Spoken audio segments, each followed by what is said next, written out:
northern border of the Krasis kingdom. The army is led by Duke Elian, who is the lord of the northern frontier. But something is strange, because Elian is very shocked and scared after seeing the army of undead monsters approaching them.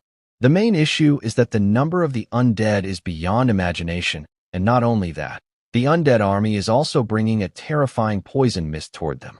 The soldier standing next to Elian notices something and tells him to look there. Elian is startled to find that the undead army also has the undead knight, Durian, with them. Durian is an undead said to be capable of killing even 10 high-ranking knights in battle with ease. The soldier next to Elian becomes terrified, believing they cannot win against such overwhelming force, so he suggests Elian retreat and prepare for a siege. Elian is also very afraid, but he knows they cannot retreat since the northern wall has already fallen. If the city gate breaks too, then their nation will be finished. No matter the sacrifice, they must hold them back today. But suddenly, someone passes Elian and heads straight toward the undead army. Seeing that, Elian shouts about the person charging in so recklessly. The soldier informs him that it is Lord Urin Rocks, sent to the battlefield from the southern Marquis of Rocks. He is the protagonist Urin Rocks, the one who fights with daggers. However, Elian believes Urin won't be able to defeat Durian. To their surprise, Urin defeats Durian with his dagger, finally killing him. Elian and the soldier are shocked to see Durian getting defeated so easily. They find it impossible, given the rumors about Durian's extraordinary power, yet it is happening right in front of them. Urin then throws his daggers toward the rest of the undead, defeating them in a single strike. Witnessing this, Elian and the others wonder if Urin is a saint sent by the heavens. But Urin himself believes he is nothing like a saint. Suddenly, a pop-up window appears in front of him, informing him that he has gained EXP and that the Firebone Mountain skill has reached level 1. It is a skill capable of even melting undead marrow. The 10,000 poison absorption technique has absorbed the toxin. The 4 heavenly venom art EXP has increased, and the Firebone Mountain EXP has also risen. Urin thinks to himself that he is not a saint because he will take anything useful for himself.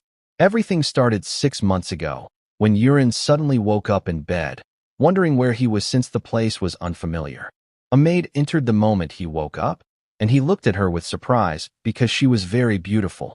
Yet he wondered why she wore such strange clothes and carried a sword at her waist. The white-haired maid asked the boy if he was all right. Even though he looked fine, she decided to call the priest right away. The boy tried to stop her because he wanted to ask something important, but she didn't listen and simply left. After that, he stood up, wondering where he was, but became shocked when he saw himself in the mirror. He realized it was not his body. He wondered where his original, good-looking, middle-aged self was. The boy, or more accurately, the man inside, started sobbing, questioning why he looked like a chubby child. He became scared and frustrated, wondering if this was a dream since he couldn't figure anything out. He concluded that if he just went back to sleep, he would wake up in his real body. Suddenly, the priest returned with more people, including a black-haired old man who seemed to know the boy. The priest inspected him while the black-haired man glared angrily, calling him the disgrace of the family. The boy was terrified, wondering who the man was. The priest laughed and told the black-haired man to punish the boy later, since he had just woken up. The man calmed down a little, and the priest completed his inspection, expressing surprise that the boy was all right despite fainting. He noted that the boy was not badly hurt. His mind seemed stable, and most of his injuries had already healed. The boy replied that it was a relief, but this made the black-haired man angrier. He said it would have been better if the boy had died, because he had assaulted his own fiancée. The boy was shocked since he had no idea what was happening. The black-haired man told him to act like a grown-up because he was already 19 years old. He appeared to be the boy's father, and he scolded him further, saying even his younger brother had already awakened his aura, while he himself was just getting fatter day by day. The boy was stunned after hearing this. His father continued, saying that once he had fully recovered, he needed to go apologize to his fiancée, Ilya, and warned him that his future would be finished if she refused to forgive him. Then, with a heavy voice, his father asks if he understands, and instinctively, Urin replies in fear that he has understood. Before leaving, his father tells him not to disgrace their family name any further. The boy's name is Urin, and he finally realizes the situation after hearing that he is Urine Rocks. He realizes that the person in front of him is none other than Urine's father, the Marquis Wellington Rocks. Hearing that makes his father very angry, and he slaps Urine because he dared to call his father's name directly to his face. Urine falls to the ground after receiving the slap straight across his face. The priest and the other person stop the Marquis, telling him to calm down. Meanwhile, Urine is very surprised, silently praying that this must be a dream, and then he loses consciousness. The next moment, he wakes up again, finding himself in the same place as before. He grows nervous, wondering why he hasn't woken up from what he thought was a dream. The white-haired girl asks if he is awake, but Urine is in deep shock and suddenly asks if she is Aaron. She confirms her identity, which makes Urine even more shocked and frustrated. He then continues, asking if the reason he is lying in bed after passing out is because he went after Ilya, got beaten up, and fainted. Aaron is surprised and asks why Urine is suddenly being so formal. Her reaction startles him further, and he continues asking if he was knocked out by Ilya. Aaron confirms that he attacked Ilya in the room, and she beat him senseless until he fainted. Urine realizes he is now in a deeply bad situation. Aaron doesn't understand why he looks so frustrated, but Urine believes he is completely doomed. It becomes clear to him that somehow he has ended up inside the web novel he himself wrote, not as the protagonist, but as the trash villain who picks fights with the hero and, in the end, dies miserably. Urine is far from happy with this situation. He grabs his hair, thinking about how he has ended up in a world that is no longer just a webtoon. Aaron doesn't understand his behavior, but Urine begins crying as he realizes that the creator of that webtoon has possessed the body of Urine Rocks. To put it simply, Urine Rocks is a total scoundrel who has no talent, no skills, and never trains. He leeches off his family name as the heir, eventually loses his fiancée to the protagonist, and in his anger, attacks the protagonist, only to be beaten down instead and die pitifully in some back alley. Urine is terrified, worrying about how he is supposed to survive in such an uncertain world. It is a fantasy world, but he doesn't know what abilities Urine has at all.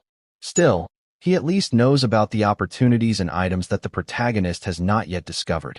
Thinking that, Urine quickly begins planning what preparations he needs to make. When he tries to stand up, he feels the new body is extremely heavy and falls to the ground. Aaron rushes closer, asking if he is all right, but he replies that he is not all right at all. Suddenly, while Aaron tells him to rest more, he sees something unusual.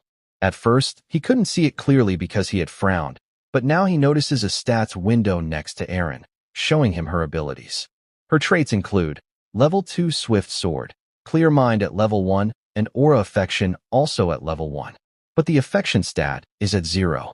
Urine studies the stats panel, making Aaron suspicious, and she asks what he is doing. Nervously, he says he just went crazy for a moment and insists she leave because he is fine now. Aaron follows his order and starts walking toward the door to leave the room, while Urine continues silently reading and thinking about her stats. Seeing her stat window, Urine remembers that Aaron was always designed to be stronger and more talented than regular knights. But what he doesn't understand is the affection stat. Reading it, he wonders if this world has elements of a dating simulation. He thinks that might be the case because he often played dating sims before. After Aaron leaves, Urine feels relieved that her affection stat is at least not negative, considering Urine's usual behavior, but he knows it's still a problem. After saying this to himself, he looks in the mirror and sees the fat body of Urine staring back. Suddenly, his own stats window appears, showing information like his special condition, morbid obesity. His traits include the Eye of the Creator at Level 1, and the 4 Heavenly Venom Arts, though it is currently locked with a sync rate of 99.9%. Among his skills, Urine believes only one truly stands out, the 4 Heavenly Venom Arts. Thinking about it, Urine remembers that this skill comes from the wuxia webtoon he loved reading. It was a webtoon featuring a powerful heroine, and the 4 Heavenly Venom Arts was a martial art of poison and hidden weapons. Urine realizes the lore of this new world is a strange mashup, but he also believes that if he can actually learn the 4 Heavenly Venom Arts, it might become his ticket to survival. A clan that often appears in Chinese wuxia novels is a prestigious sect from Sichuan province, specializing in poisoned and silent assassinations using toxin-laced hidden weapons. And right now, Yurin also has that skill, but it is locked. Looking at the stats panel makes him wonder why such a skill exists in a completely different novel world, since this is supposed to be a medieval setting. Despite that, the most important issue for Yurin is whether he can unlock this ability. Just thinking about it makes him laugh happily. The scene then shifts to Eren, who goes to the Marquis room. There, the Marquis asks her if Yurin has gotten up. Eren confirms that he woke a little while ago. Then he asks about Yurin's condition, and she reports that he doesn't seem normal because he stumbled when he tried to stand, and his body is still in poor condition. The Marquis finds it hard to believe, since even the priest said Yurin's wounds weren't very deep. He then asks Eren if she noticed anything strange, because normally if he had told Yurin to apologize to Ilya, he would have thrown a fit. But this time, Yurin surprisingly agreed to apologize without saying anything. Not only that, but the Marquis also notices a change in Yurin's personality.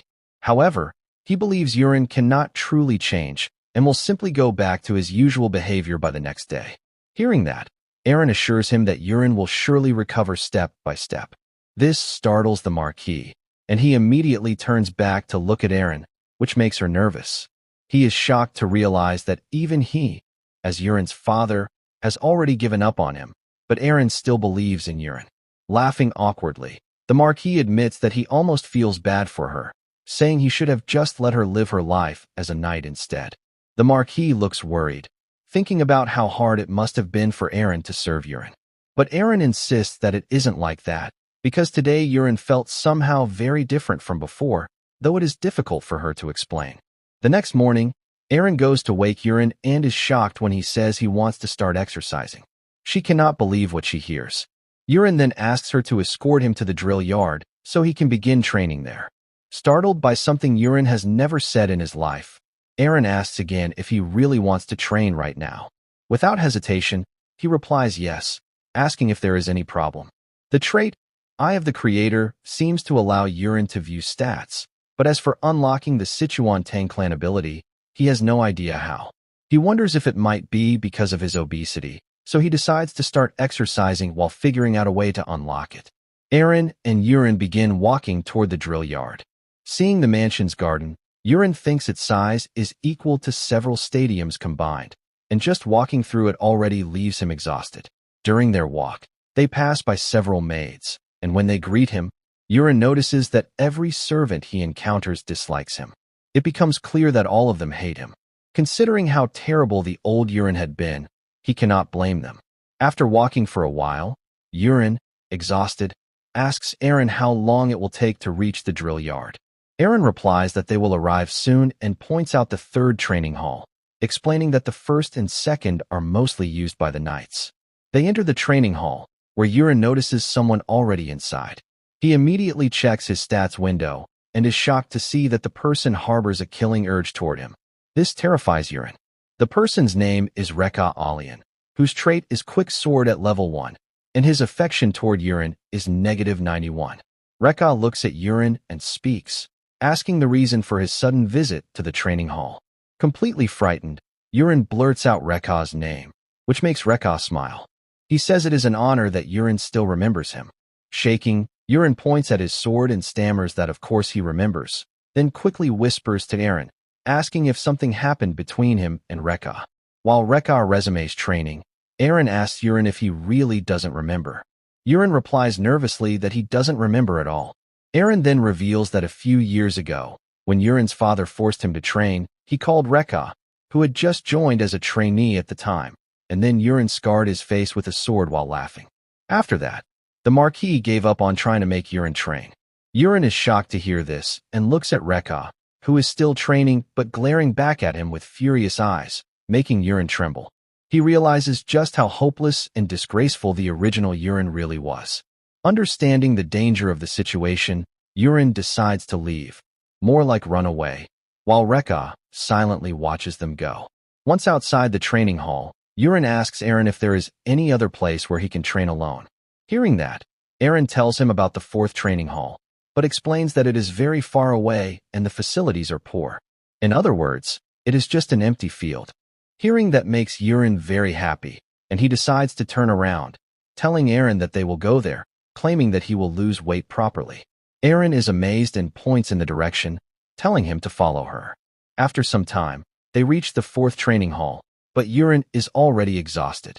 After catching his breath, he takes a look at the various kinds of weapons there while thinking about the Sichuan Tang clan, which specialized in throwing knives and small weapons. Thinking about that, Aaron picks up a dagger to try throwing it at the target. After inspecting it, he uses all his strength to throw the dagger, but it doesn't even reach the target and falls to the ground halfway. He had hoped that this might unlock his trait, but it still doesn't. After that, he notices Aaron watching him and quickly assures her that he was just throwing one for fun. He nervously laughs and says that he knows he should first build his basic stamina. Deciding so, he begins running laps around the hall. Aaron is amazed by the sudden change in Aaron's behavior as he starts his basic stamina training. He also tells her that he will train on his own, so she is free to train however she likes. After that, he continues training, looking very tired. Aaron later reports everything to the Marquis, making him very surprised to hear that Aaron actually came to the training grounds and started working out. The Marquis finds it very strange, wondering how long it will last. Soon, 3 weeks pass, and the Marquis is shocked that Aaron has not skipped training even once. Looking through the window, the Marquis also notices that Aaron has lost a lot of weight, making his appearance change noticeably. The Marquis begins to feel proud of his son, because now that he is no longer overweight, his face looks very handsome. However, he is still worried about whether Aaron has truly matured or not. Later, during the sunset, Aaron looks at himself in the mirror in his room, thinking about how much he has slimmed down. But the real issue is that the Sichuan Tang clan trait still refuses to unlock. After that, Aaron dresses himself and decides to give it another month. If it still doesn't unlock, he plans to steal the fateful encounter meant for the protagonist. Right after putting on his clothes, Aaron comes in with dinner, and he thanks her for it. The dinner she brought is chirin soup. Despite its crude name, it is a nutritious stamina dish, very effective for burning fat and building muscle. In the Rock's family, it is customary to eat it after every training session.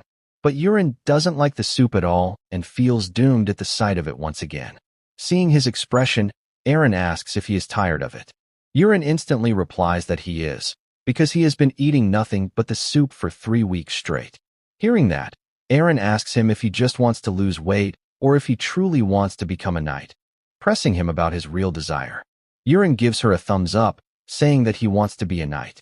Aaron then explains that in this territory, even the King Marquis eats chirin soup after training, so Aaron should stop complaining and eat his soup. Aaron feels threatened and immediately agrees, thinking that life is all about living and learning, even if this feels like an outdated custom. After that, Aaron leaves the room, and Aaron looks at the soup, deciding to put up with it for now because it has helped him lose weight. He takes a bite of the soup, but suddenly feels something strange, as the taste seems subtly different. Then, a pop-up window appears, notifying him that he has ingested poison. Aaron is shocked, and the pop-up screen changes, showing that he has satisfied the unlock condition for the Sichuan Tang clan trait. It is now unlocked. Seeing this, Aaron is completely amazed. Meanwhile, the Marquis, who is truly amazed by the noticeable change in his son's behavior and appearance, is watching him through the window. But someone suddenly knocks on the door, and upon hearing that, the Marquis gives permission to enter the room. It is actually the Marquis' wife, who has brought them tea. She is his second wife, and her name is Kana. She smiles and asks what the Marquis has been looking at so intently. The Marquis lies, saying that he was just admiring how beautiful the garden looks. Kana sets the food tray on the table, then comes closer, smiling, and says she has been personally taking care of the garden with great attention. The Marquis smiles again, complimenting her skills. She then hugs him from behind and asks when he will be choosing Colin as his heir, as he mentioned before. She wants him to announce it earlier since it is already decided. Hearing that, the Marquis tells her it might take a little more time. Her mood changes instantly, and she argues with him, reminding him that he promised to name Colin heir within this month. The Marquis confirms that he did say that before, but explains that the situation has changed slightly. He tells her she has probably already heard that Aaron has finally come to his senses, and he is also the eldest son of House Rocks. The Marquis believes that if Aaron truly applies himself, he could turn out to be a worthy successor. Kana agrees, saying she has also heard the same thing. She smiles, admitting she was so worried. But thankfully, it seems Yurin has sobered up at last. She continues, saying it must be a relief for the Marquis as well. He turns around and agrees with her, admitting he never thought Yurin would finally come to his senses after being struck by his fiancée. Kana again presses him, asking when he will announce Colin as the successor. The Marquis explains that Yurin has only just started training for a week, so it is better to watch him a little longer. However, he promises Kana that if Yurin goes back to his old ways, he will immediately give the heir title to Colin, who is her first son. After hearing that, Kana turns to leave, telling the Marquis that she will head to the bedroom first so he can finish his work and come quickly. After closing the door, her facial expression completely changes, showing anger and hatred toward Yurin. The scene then shifts to Yurin, who is looking at the panel showing that the trait has finally unlocked. He is shocked, realizing that the Sichuan Tang clan specializes in poison, and the unlock condition was to ingest poison. Yurin looks curiously at his soup and opens the stats window for its information. He notices a down arrow icon, meaning there is more information below. When he scrolls, the pop-up window updates, showing the ingredients. Among them is the Hanyang herb, whose attribute is paralysis. It is basically a medicinal plant, but carries a mild toxin. It is harmless to adults in small amounts, but if it builds up, it slowly paralyzes the body until death. Yurin is thrilled to see that the system displays this information. To Aaron, however, he just seems to be acting strangely, since she cannot see the stats window. She looks at the soup and remarks that he isn't eating it. Hearing that, Yurin quickly starts eating the soup. As he eats, he thinks about who could have put poison in his food. Normally, Yurin cannot be killed by poison, so he believes something has changed in the flow of events.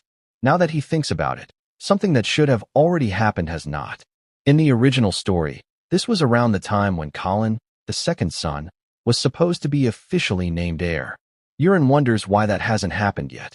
The only reason he can think of is that his sudden training has delayed the decision, which means that whoever put poison in his food must be from that side.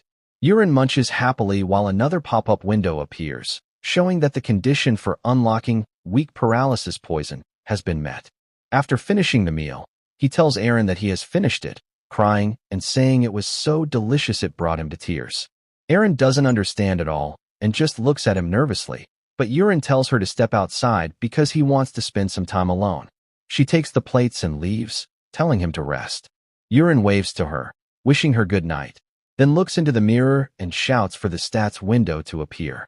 The stats window now shows that the Sichuan Tang clan trait is unlocked. Just like in a VR game, Yurin decides to focus on the plus button to open the detailed page. It shows that he has unlocked 3 skills: poison, hidden weapons, and martial arts. However, the other skills remain locked. He then focuses on the plus button for poison to see more details. It shows that leveling up requires special conditions, with different poisons available depending on the user's level. Yurin scrolls all the way down to see the final poison available. Seeing that, he concludes that he must first unlock all the lower levels. In other words, it is a level-up unlock system. To obtain the most basic poison, weak paralysis poison, Yurin needs an inner technique. This makes sense to him, since the Sichuan technique uses internal energy to wield poison. After that, Yurin decides to check the second skill, martial arts, and there it shows the basic inner technique selection menu: dark poison arts, thunder needle arts, and 10,000 venom divine energy. It also displays a warning, stating that Yurin can only choose one inner technique. Yurin laughs happily, saying it is an easy choice since he is a wuxia fan. Dark poison arts focuses on poison, thunder needle arts focuses on hidden weapons, and 10,000 venom divine energy takes longer to master but allows one to reach mastery in both poison and hidden weapons. The more, the better, he thinks. That is how wuxia protagonists always are.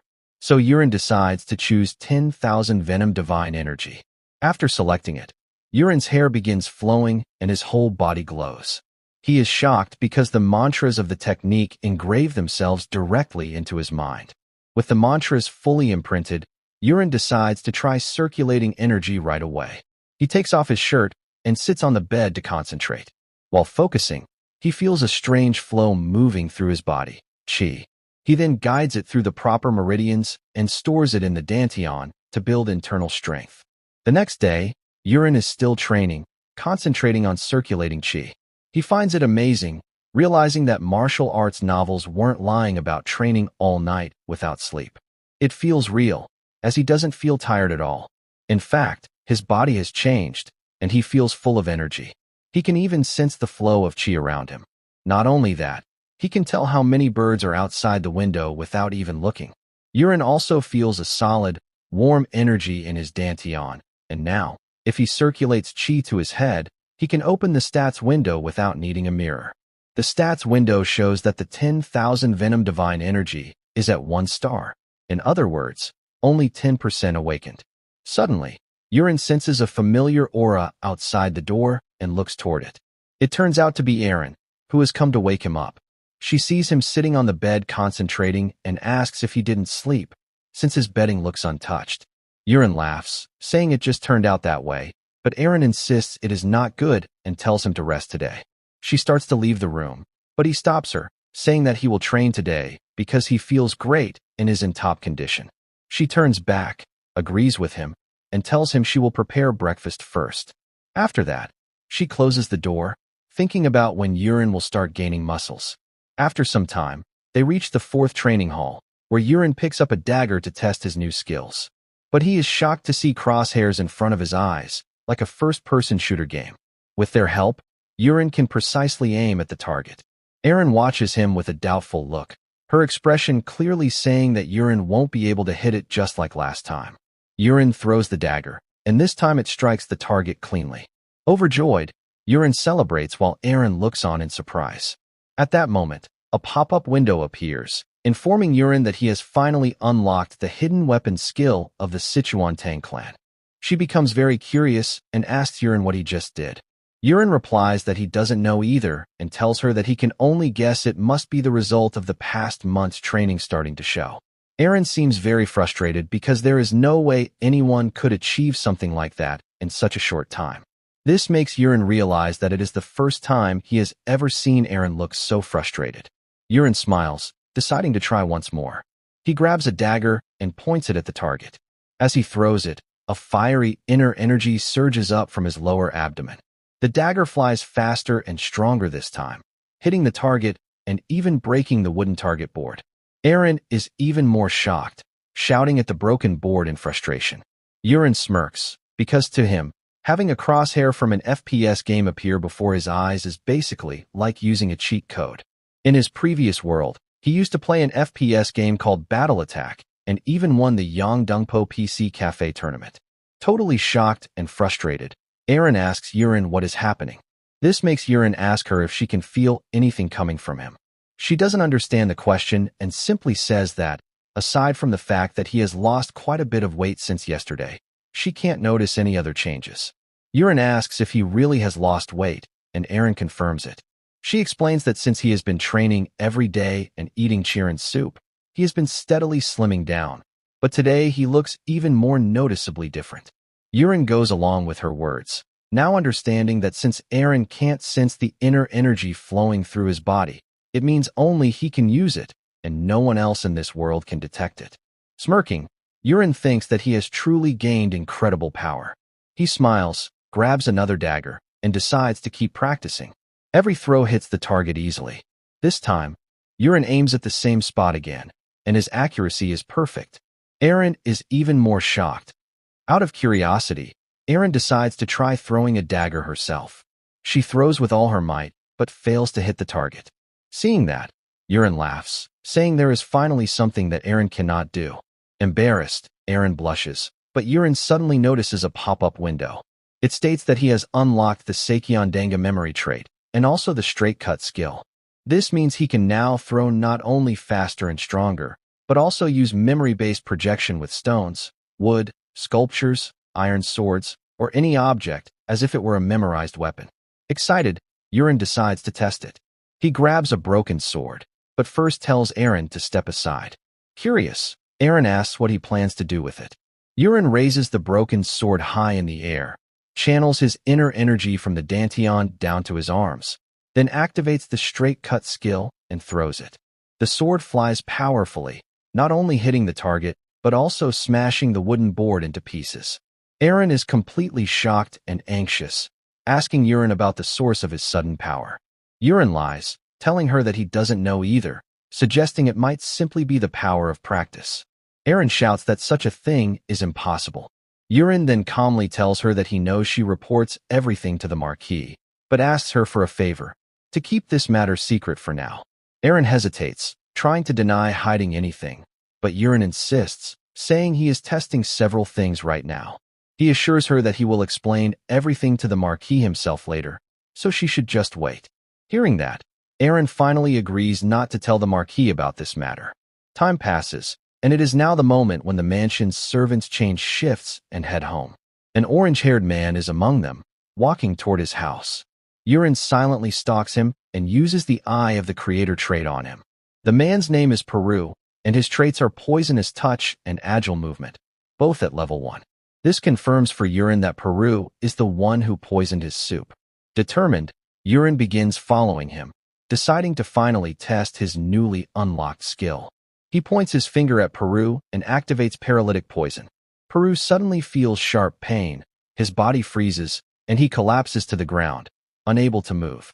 Yurin laughs as he approaches, pleased that the experiment was a success, and not only that, he can also see the 1-hour duration of the effect. To begin his interrogation, Yurin drags Peru to a safe place. Later that night, Peru opens his eyes, groaning in pain. Yurin stands before him holding a lantern, asking if Peru is finally coming to his senses. He demands to know if Peru recognizes who he is. Peru is shocked to see Yurin. Then Yurin threatens him, telling him to answer honestly if he wants to live, and asks directly if he was the one who poisoned the soup. Then Yurin tells Peru that he will ask him some questions, and if the answer is correct, Peru should blink once, but if it is wrong, he should blink twice. Yurin first asks if he understands, and Peru blinks once, confirming that he does. Yurin then continues, asking if the one who poisoned his soup was Peru or not. Peru blinks once, admitting that he was indeed the culprit. Yurin follows up by revealing that the poison used was Hanyang herb. Peru is shocked to hear that Yurin knows about it, and blinks once to confirm. Seeing that, Yurin proceeds to the next question, asking if the person who ordered him to poison Yurin was Martianus Kana. But Yurin is very surprised when Peru blinks twice, meaning it wasn't Kana. Yurin thinks he is lying and places a dagger against Peru's neck. He repeats the question, asking again if Kana was the one who ordered him, but once again, Peru blinks twice, insisting it was someone else. This makes it clear that Kana was not the mastermind, since Peru does not appear to be lying. Yurin decides to set that aside for now. He then hands Peru something, telling him to eat and swallow it, claiming that it is called paralytic poison. Peru gulps it down, and Yurin explains that from now on, he has exactly 1 month left to live. If he doesn't take the antidote Yurin has before then, Peru will die. Yurin threatens him to follow his orders from now on. Terrified, Peru has no choice but to submit in order to survive. Seeing that, Yurin places his hand on Peru's head to release him from the paralytic poison. After being released, Peru can finally talk again. Yurin confirms this and immediately asks once more about the person who ordered him to poison the soup. Peru reveals that it was not Kana, but the Knight Captain Karox Livington. Yurin is stunned to hear that. Peru continues, explaining that Karox ordered him to make Yurin die of illness within a year. Karox is Kana's older brother, who became Knight Captain thanks to her marriage with the Marquis. Yurin realizes his deduction was not entirely wrong. Karox is indeed Kana's accomplice, but that is not the most important part right now. Yurin then gives Peru a sheet of paper. Peru reads it and is shocked to see it contains a list of poisons. Few people are as knowledgeable about poison as he is, and Yurin explains that this means Peru can procure them from the black market. Yurin orders him to use the money he receives from Karox to buy every poison on the list. He also commands Peru to bring whatever poisons he already has by tomorrow night. Shocked, Peru asks why Yurin needs these poisons. Yurin becomes angry, demanding to know if he gave him permission to ask questions. Frightened, Peru quickly submits. After that, Yurin orders him to go. As Peru begins to leave, Urine suddenly tells him that the soup must always be loaded with plenty of Hanyang herb from now on.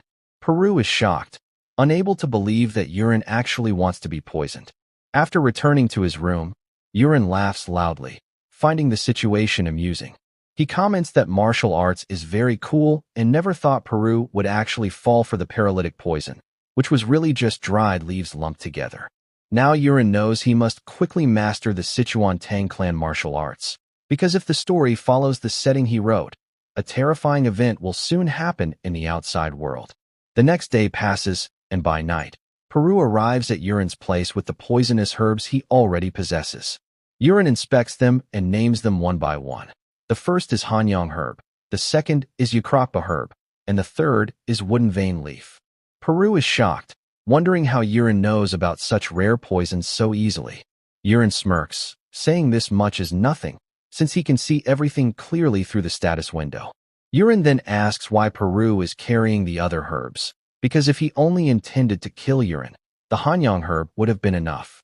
Hearing that, Peru explains that Hanyang herb takes a long time, and once resistance develops, it lasts longer than expected. But if it is combined with Ukrakpa after Hanyang's symptoms begin, the effect becomes stronger. Urine understands that in other words, poisons become more powerful and subtle when combined. Curious, Urine asks how Peru learned all this. Peru reveals that when he was just 8 years old, he was sold to the Livington family and trained under a poison master there. Urine asks if there were many others like him, and Peru explains that there were about 20 children at first, but soon they all died. Only he survived. This makes sense to Urine, since children without the poison affinity trait wouldn't survive long around toxins. But it also makes clear that Peru harbors deep resentment toward the Livington family. Urine thinks to himself that he may have just found a very useful tool. He compliments Peru, telling him he did well, and dismisses him. Peru thanks Urine and wishes him a peaceful night before leaving. After that, Urine decides to begin his next step. He starts eating the poisonous herbs, one by one, even though he feels like vomiting. But he has already made up his mind tonight. After forcing them all down, the status window pops up with a warning that Urine is in danger from poison and must perform breathing meditation. Concentrating, Urine begins the meditation, determined to reach stage 2. The next morning, Aaron opens the door to wake him up, but is completely shocked to see that Urine now has visible muscles on his body. Urine has advanced to stage 2, acquired the martial art Little Dragon step, and also unlocked poison techniques such as delayed toxin, truth serum, and soul-killing smoke. In the pop-up window, it also shows that Urine has acquired the martial art Suryang's footwork. Urine opens his eyes when he hears Aaron asking what is happening with him, and she becomes even more shocked after smelling a rotten odor coming from Urine. Hearing that, Urine stands up while Aaron looks like she is about to puke. Urine realizes it is true that when inner energy rises and martial arts level up, the body expels a large amount of waste all at once. Because of that, Urine says he will open the windows since it stinks so badly. Aaron quickly tells him not to open the window, but instead to immediately go take a bath. Urine decides to follow her advice, and later, after changing his clothes, he walks alongside Aaron, smiling inwardly while practicing Suryang's footwork, which is now at level 1. Urine uses it while walking. This Tang family footwork is perfect for fast movement, assassination, and evasion. Urine still cannot believe that he is able to learn a skill that normally only appears in wuxia novels. As they walk, Urine happily copies the movement, but Aaron notices and asks why he is suddenly walking like a drunk, wondering if his body is unwell. Urine laughs nervously, assuring her that he is fine and telling her not to worry about him. He even tells her to relax her face a little. They continue walking as Urine keeps doing what looks like a drunken dance.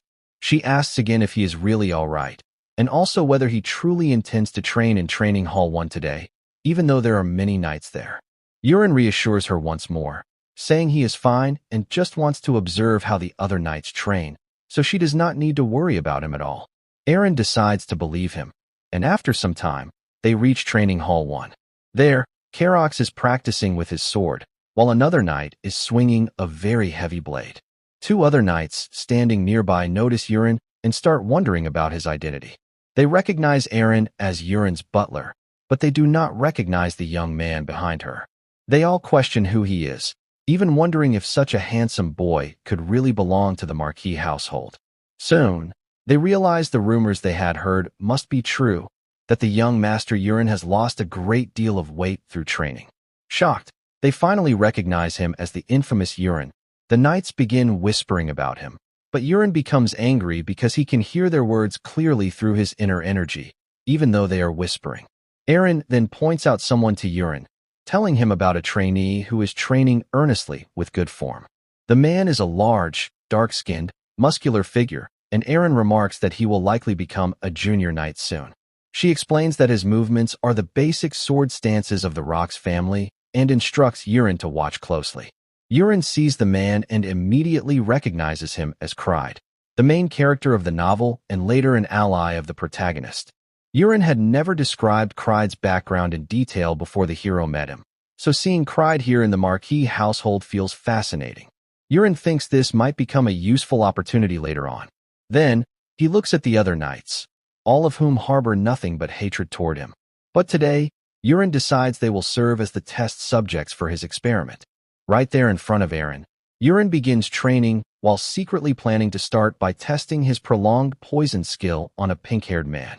The pink-haired man suddenly felt very strange and fell to the ground, writhing in pain. Seeing that, two other knights hurried toward him, asking if he was all right. The brown-haired man asked what was wrong with him, even wondering if he needed to go to the toilet, but the pink-haired man replied that it wasn't that. He was in deep pain, before collapsing completely. Seeing this, the bald man shouted that they needed to call a priest. But suddenly, the pink-haired man stopped feeling pain and simply sat on the ground without saying anything. Seeing him like that, the brown-haired man asked again what was wrong now. The pink-haired man replied that the pain was gone. This made the others angry, because they thought he was just messing with them. The bald man scolded him, saying he had already told him to use the toilet when he needed to. While they argued and scolded him, Yurin and Eren silently observed them. At that moment, Yurin decided to test another skill, Soul-Killing Smoke, which was currently at level 1. This skill creates illusions that cause fear and confusion within a set range. Yurin activated it right under the spot where the three knights were arguing.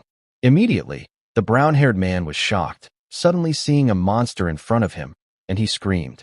Eren was startled to see all three knights collapse to the ground, trembling in fear and shouting at each other to stay away. Eren was confused, wondering why they were acting that way, while Yurin watched with a pleased look. In their illusions, the pink-haired man saw a monster about to throw fire at him. The brown-haired man was attacked by undead skeletons, and the bald man was also attacked by a monster. He even drew his weapon to fight back, but the next moment, everything returned to normal for them. The three knights looked at each other in confusion, wondering what had just happened. Yurin decided to stop. They all explained that they had seen monsters attacking them. Satisfied, Yurin also chose to end the experiment for today, finding the results very impressive. He then told Eren that they should head back. Eren was surprised and asked if they were really leaving already. Yurin turned around with a happy face and said that it was too noisy in Training Hall 1, so they would just go to Training Hall 4 instead. As they were heading there, a maid stopped Yurin to inform him that a guest had arrived to see him. Upon hearing that, Yurin asked about the guest, and the maid revealed that Ilya had come to meet him. Yurin is very surprised to hear that Ilya has come and starts thinking about her, the girl who is good with her fists and has finally come for a visit. Thinking about it, Yurin remembers that around this time in the original story, Ilya began demanding to break off her engagement with him, but back then, he kept refusing. Reflecting on all of this, Yurin realizes it can't be helped now and decides to meet her. The scene then shifts to a room where Ilya is standing by the window, saying to herself that she will surely annul the engagement this time. Yurin enters, and Ilya is shocked when she sees his handsome face. Yurin greets her, asking if she is there, which startles her even more. She nervously asks who he is. Yurin, confused, tells her that he is Yurin. Ilya is so shocked that she shouts out loud, making Yurin even more nervous, though he still greets her politely. Ilya, still shaken, admits that she thought the rumors were false.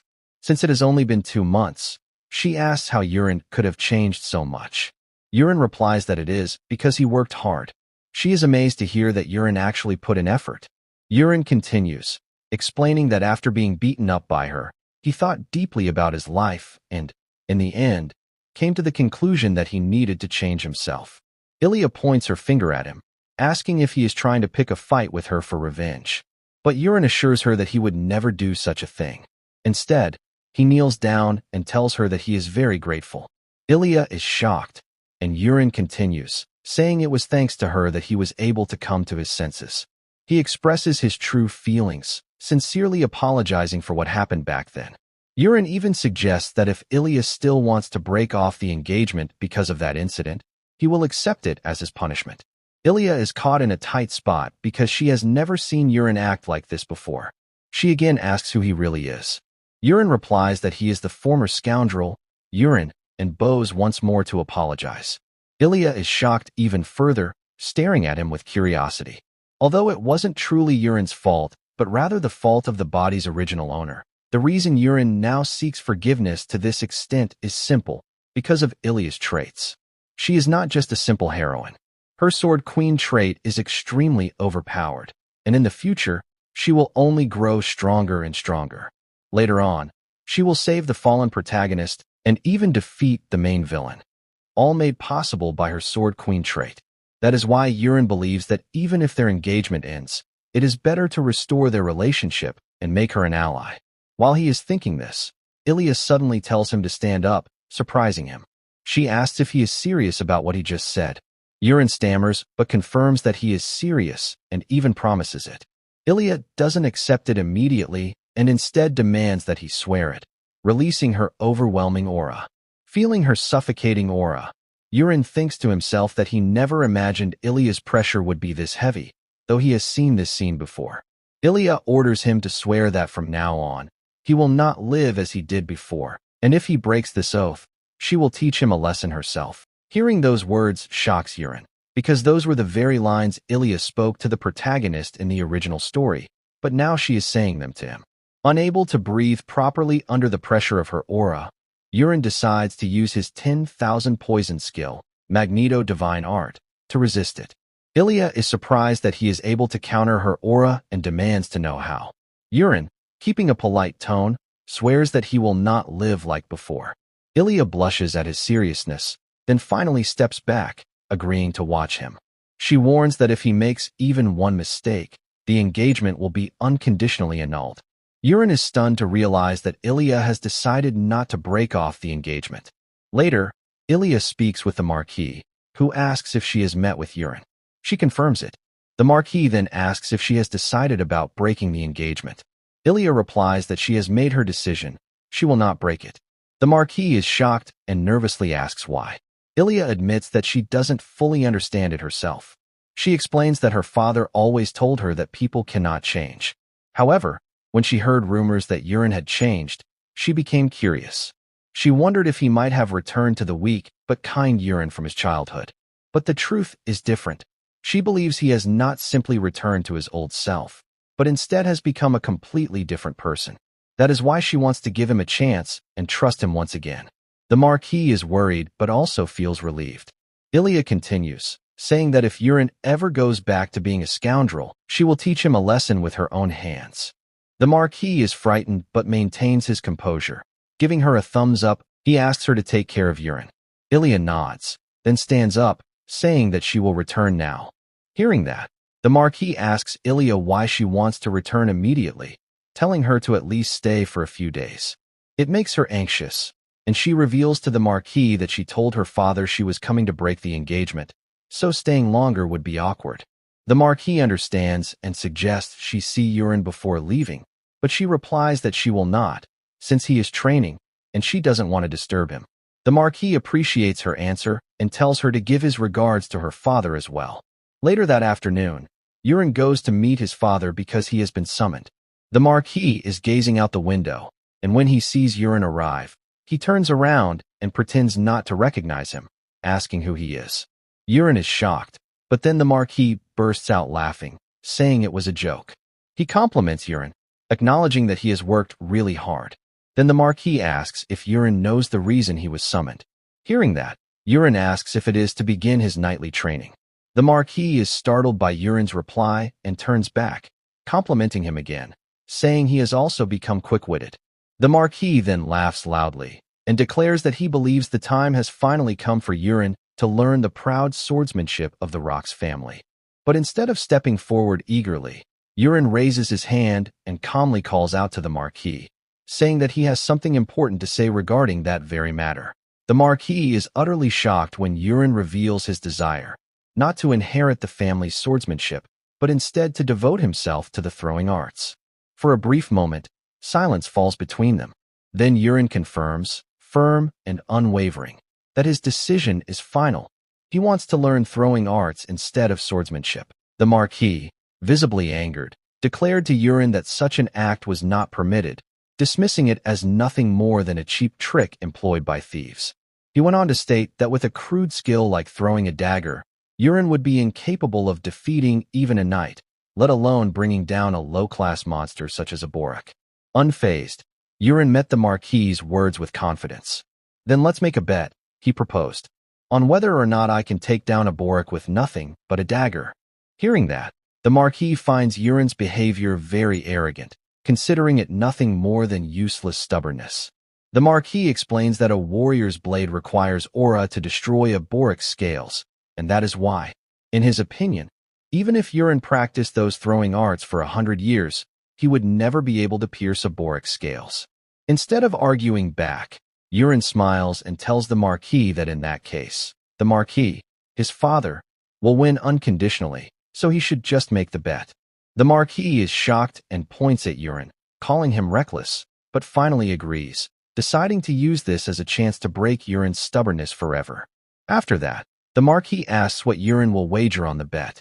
Yurin reveals that if he wins, he wants to handle his own training from now on, but if he fails, he will follow the Marquis's will. Both agree on the terms, and Yurin returns to his room as night falls. In his room, Yurin stands next to his bed, clenching his fist.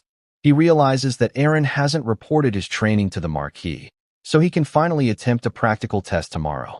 Yurin becomes very curious, wondering how many tries it will take for him to pierce the borak's scales.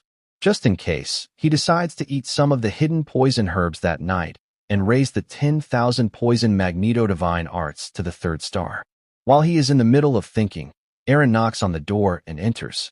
Yurin looks at her as she explains that she has come to deliver a message from the Marquis. The time for tomorrow's bet is 12 o'clock, and the place will be Training Hall 1. Yurin looks at her curiously and asks if she knows the details of the bet. Eren reveals that not only she but the entire Marquis estate knows about it, and thanks to that, the estate is currently roaring with laughter. Yurin is shocked to hear this.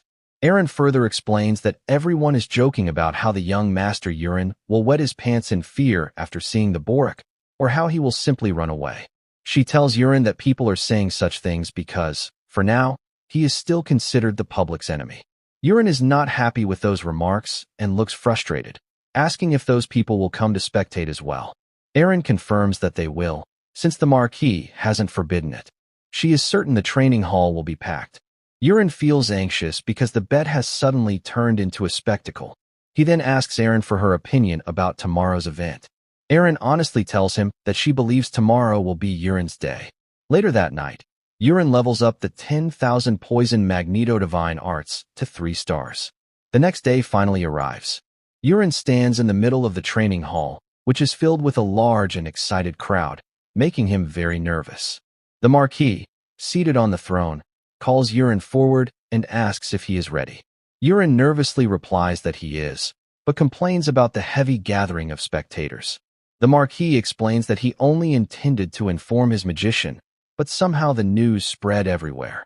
He warns Yurin not to embarrass himself in front of so many people. The priest steps forward and begins casting short-range summoning magic to start the match. Yurin is amazed, having never seen magic in person before. A glowing circle appears in front of him, sparks of lightning surrounding it, and then the borak finally appears. What amazes Yurin even more is seeing in person a monster that he, as the author, once created only with words. The borak is an ocean monster, standing at a height of 150 centimeters. Even the common spectators find the borak hideous, and Yurin himself is surprised at its appearance.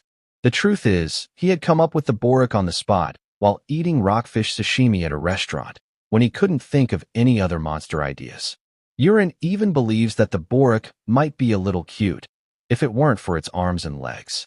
The very next moment, the borik charges at Urine, but he easily dodges its attacks, making the crowd and even the soldiers fear for his safety. Some soldiers near the Marquis prepare to charge at the borik, but the Marquis stops them. Meanwhile, Urine keeps dodging and thinks about how the borik is charging without warning, yet its speed is not that impressive. Urine decides to begin his practical experiment by throwing a dagger to test how thick the borik scales are.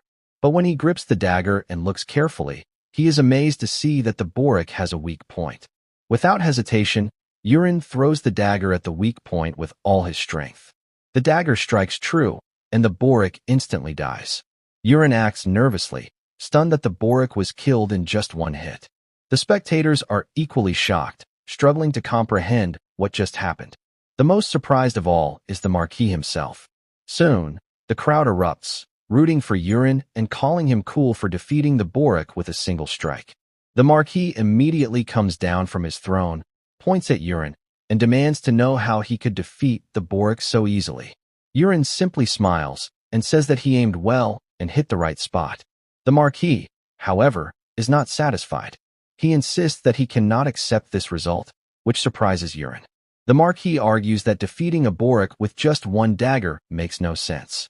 Urine hears this and taunts him, saying that surely the great Marquis would not go back on his own words. Meanwhile, the priest inspects the borik and reports to the Marquis that the monster had no scales under its arm, which was exactly where Urine's dagger had struck. This convinces the Marquis that Urine's victory was nothing more than pure luck. Urine replies that whether it was luck or not, a bet is still a bet. He turns to leave, but the Marquis stops him, saying not to be so dismissive. Instead, he offers to do it one more time. Urine calls the Marquis unreasonable, but the Marquis presses further and decides to add another promise to the wager. Startled, Urine listens as the Marquis declares that if Urine wins again, he will grant Urine one wish. But if Urine loses, then he will begin learning the sword, just as they originally planned. Urine is very pleased to hear these conditions and asks if his father is truly willing to grant him a wish. The Marquis then reveals that this time, instead of fighting a borik, Urine will be fighting a knight. After stating all the conditions, the Marquis asks Urine if he will accept the bet. Urine instantly replies that he will. He sees it as a very good opportunity, since it might be a chance to break Knight Commander Karox's pride. But Urine also thinks it would be better to leave Karox alone so he can continue receiving poison supplies through Peru. The Marquis continues, saying that a formal knight would be too much for Urine to handle, so he decides to have Urine battle a training knight instead, which would be fair. Hearing this, Urine asks if he can designate the knight for the duel. The Marquis, intrigued, asks how he plans to select. Urine reveals that he wants to fight Kraid. Kraid comes running to the ground and bows to the Marquis, asking if his lord has called for him. The Marquis compliments Kraid's training and tells him that he wants Kraid to do something for him. Hearing this, Kraid declares that the Marquis may order him anything.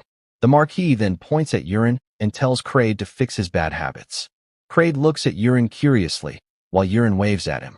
Seeing that, Urine is shocked, and the Marquis asks if Kraid cannot do it. Kraid rises and firmly says that he will do as commanded. Urine, smiling, tells Kraid not to worry too much, saying he will throw only 3 daggers, and if Kraid blocks all 3, then Urine will let him win. This makes the Marquis very angry, and he orders Kraid to discipline Urine thoroughly for his arrogance. Soon, Urine and Kraid stand facing each other, ready to duel. The knights cheer for Kraid, urging him to win, and joking that if he loses, he won't get food, laughing about his punishment. Suddenly, a woman's voice cheers for Urine, wishing him good luck. Hearing this makes Urine very pleased, wondering if it was truly a woman's voice. Just from that cheer, Urine feels emotions well up inside him. Kraid steadies his stance and tells Urine that he is ready. Urine turns around, takes up a dagger, and plans to go easy on Kraid for the first throw. But to his surprise, he sees countless weak points appear on Kraid's body, similar to the ones he saw on the borik, but this time, there are many more. Urine grows concerned, thinking that if he throws at one of those weak points, he might actually kill Kraid. So he aims carefully and throws the dagger without targeting a lethal spot. Even so, Kraid is shocked at the force of Yurin's attack, which is far too overwhelming. He barely manages to block it. The knights are stunned after hearing a sound like a cannon blast. Even the Marquis is shaken. Refusing to accept it, he inspects the dagger and then goes to pick it up, finding it impossible for such an ordinary weapon to have produced that kind of destructive power. Meanwhile, Kraid is trembling. Yurin asks him to loosen up a little, warning that he cannot let his guard down. Yurin then tells him to get ready, because this time he will throw with full power. Yurin thinks to himself that Kraid is still a main character type, so he won't die from this much. Yurin then throws another dagger at Kraid with full strength. Kraid braces himself and tries to block, but the impact creates a mist swirling around him.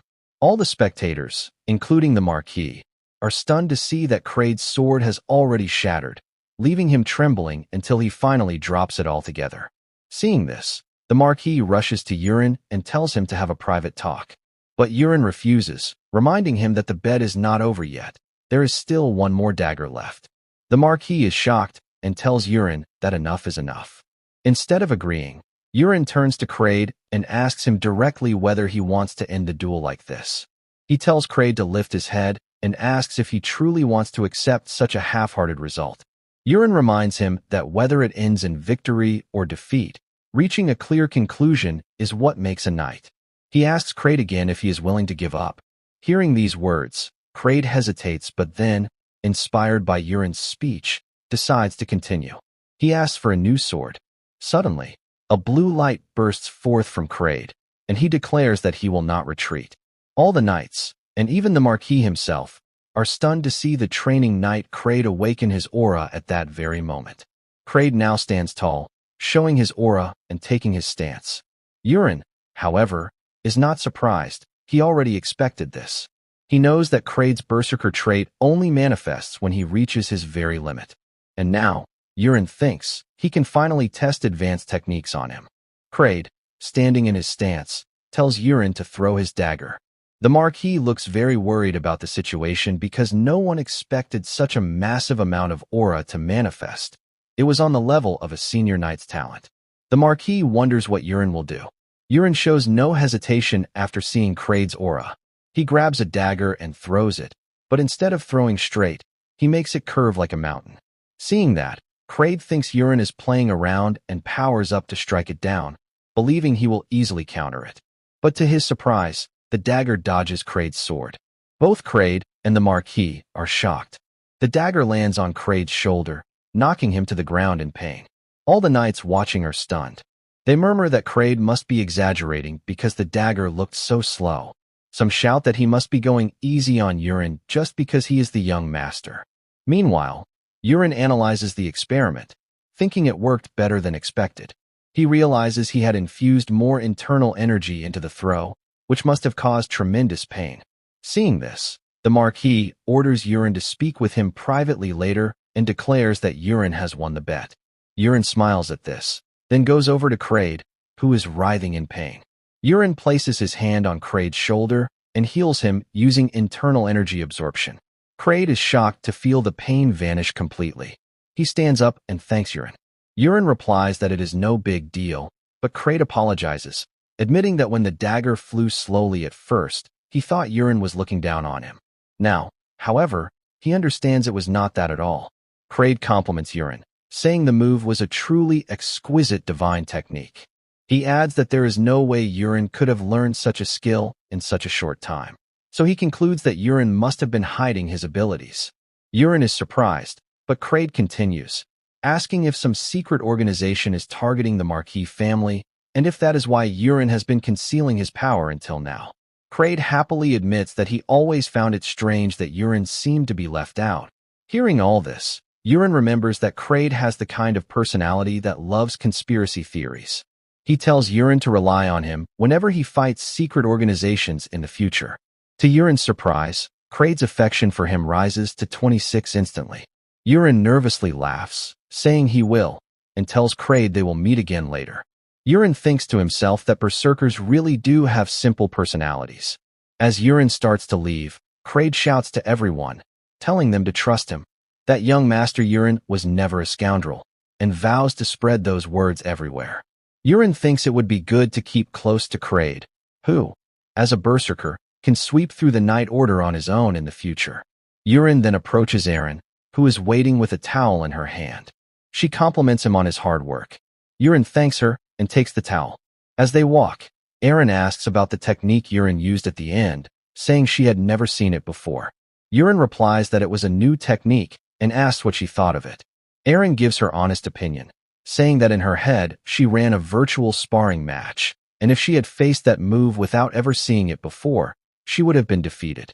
But now that she has seen it once, she can block it. Yurin knows she is telling the truth because among her traits, clear mind is an extremely rare and powerful one. They continue talking, and Yurin mentions that Eren has received knightly education since she was young.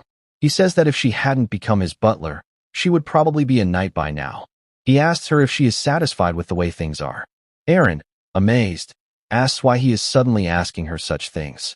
Later that day, the Marquis is reviewing documents in his office when Yurin arrives.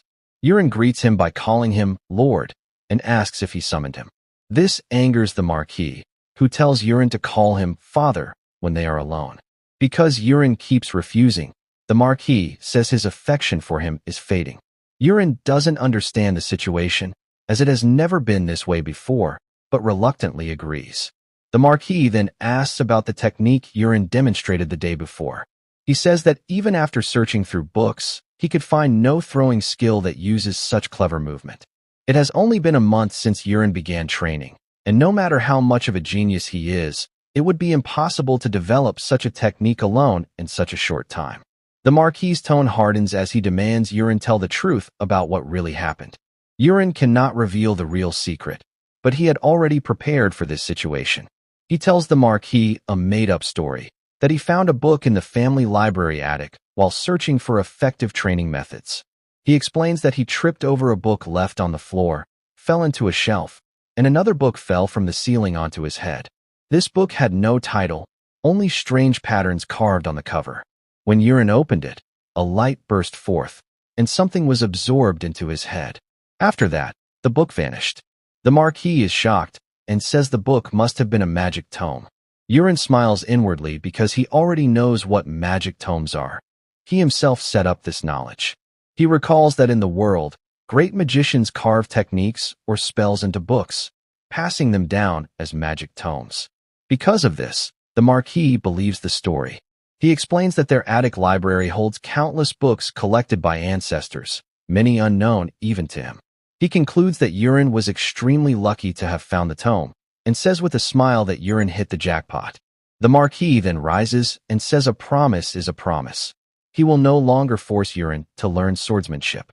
According to the additional promise he made, he asks Yurin to state what he wants. Yurin also rises and declares that he wants the position of heir. The Marquis is stunned at hearing this and immediately turns away.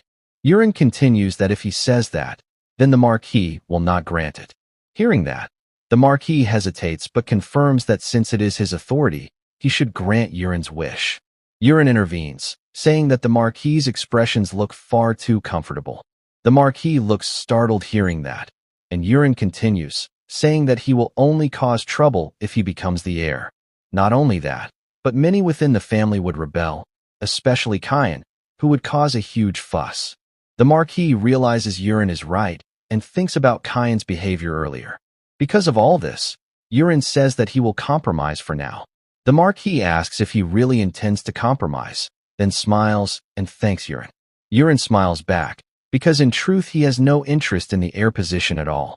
If he became heir, he would be stuck one-on-one with the Marquis every day, receiving education on castle management, a life with no freedom. Rather than that, Yurin would use his time to raise his Sichuan Tang family proficiency and travel the world to seek opportunities. The Marquis tells Yurin to state another wish.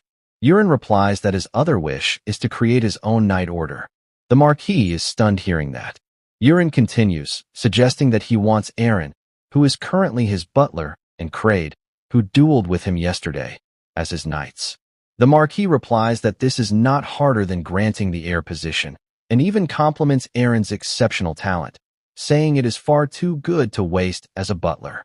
In the end, the Marquis decides to grant Urin's wish. Hearing that, Urin thanks him, but the Marquis asks who will take Aaron's place as butler, since none of the current butlers are suitable. Urin reveals that he has someone in mind, Peru, who works in the kitchen.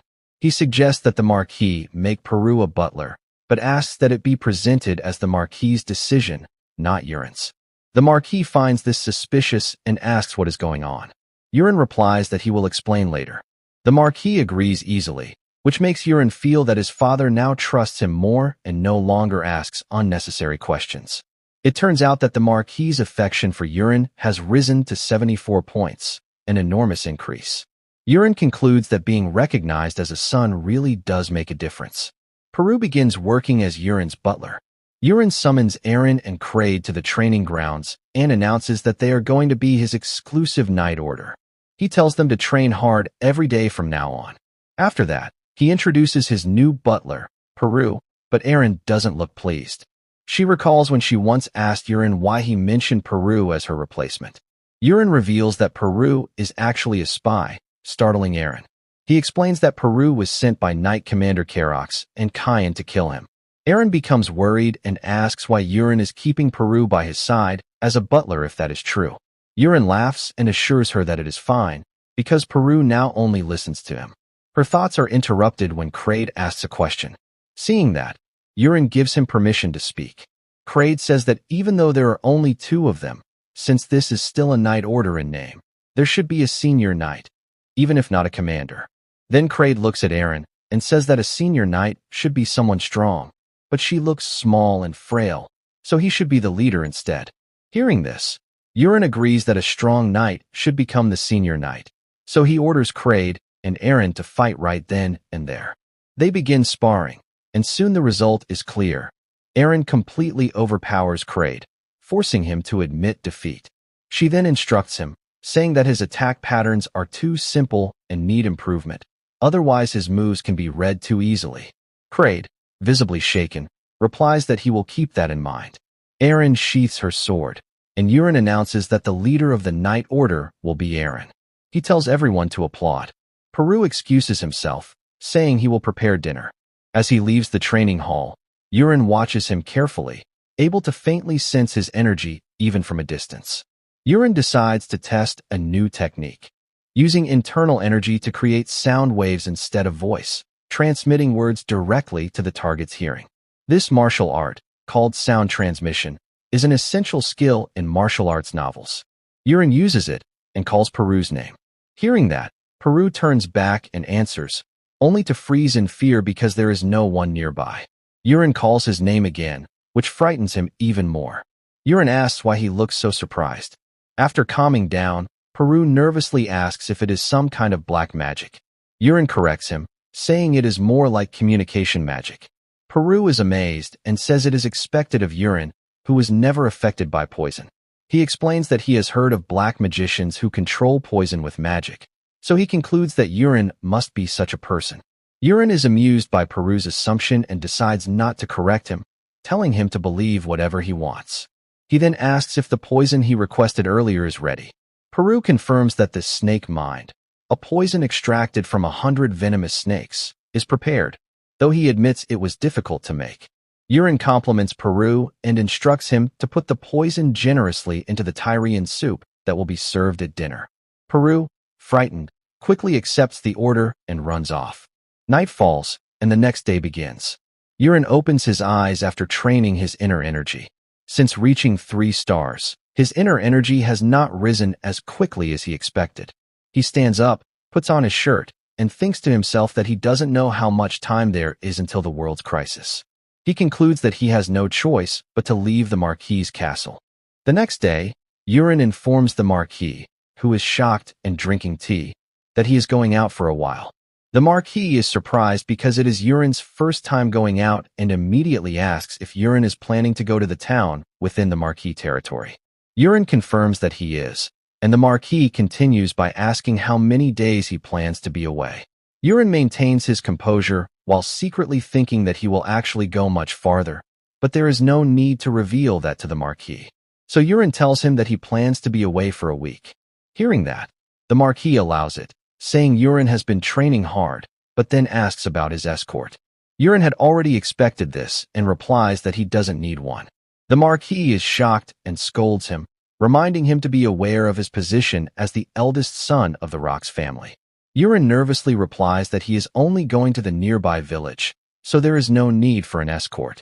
The Marquis scolds him again, warning that he still doesn't know how dangerous the world is.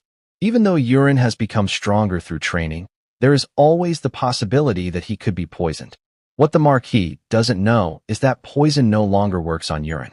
Since convincing the Marquis is too difficult, Urine proceeds with Plan B and pretends to agree, telling the Marquis he will comply. Seeing this, the Marquis calms down and asks when Urine will depart. Urine replies that he will leave in 2 days. The Marquis nods and says he will prepare an escort for that day as well.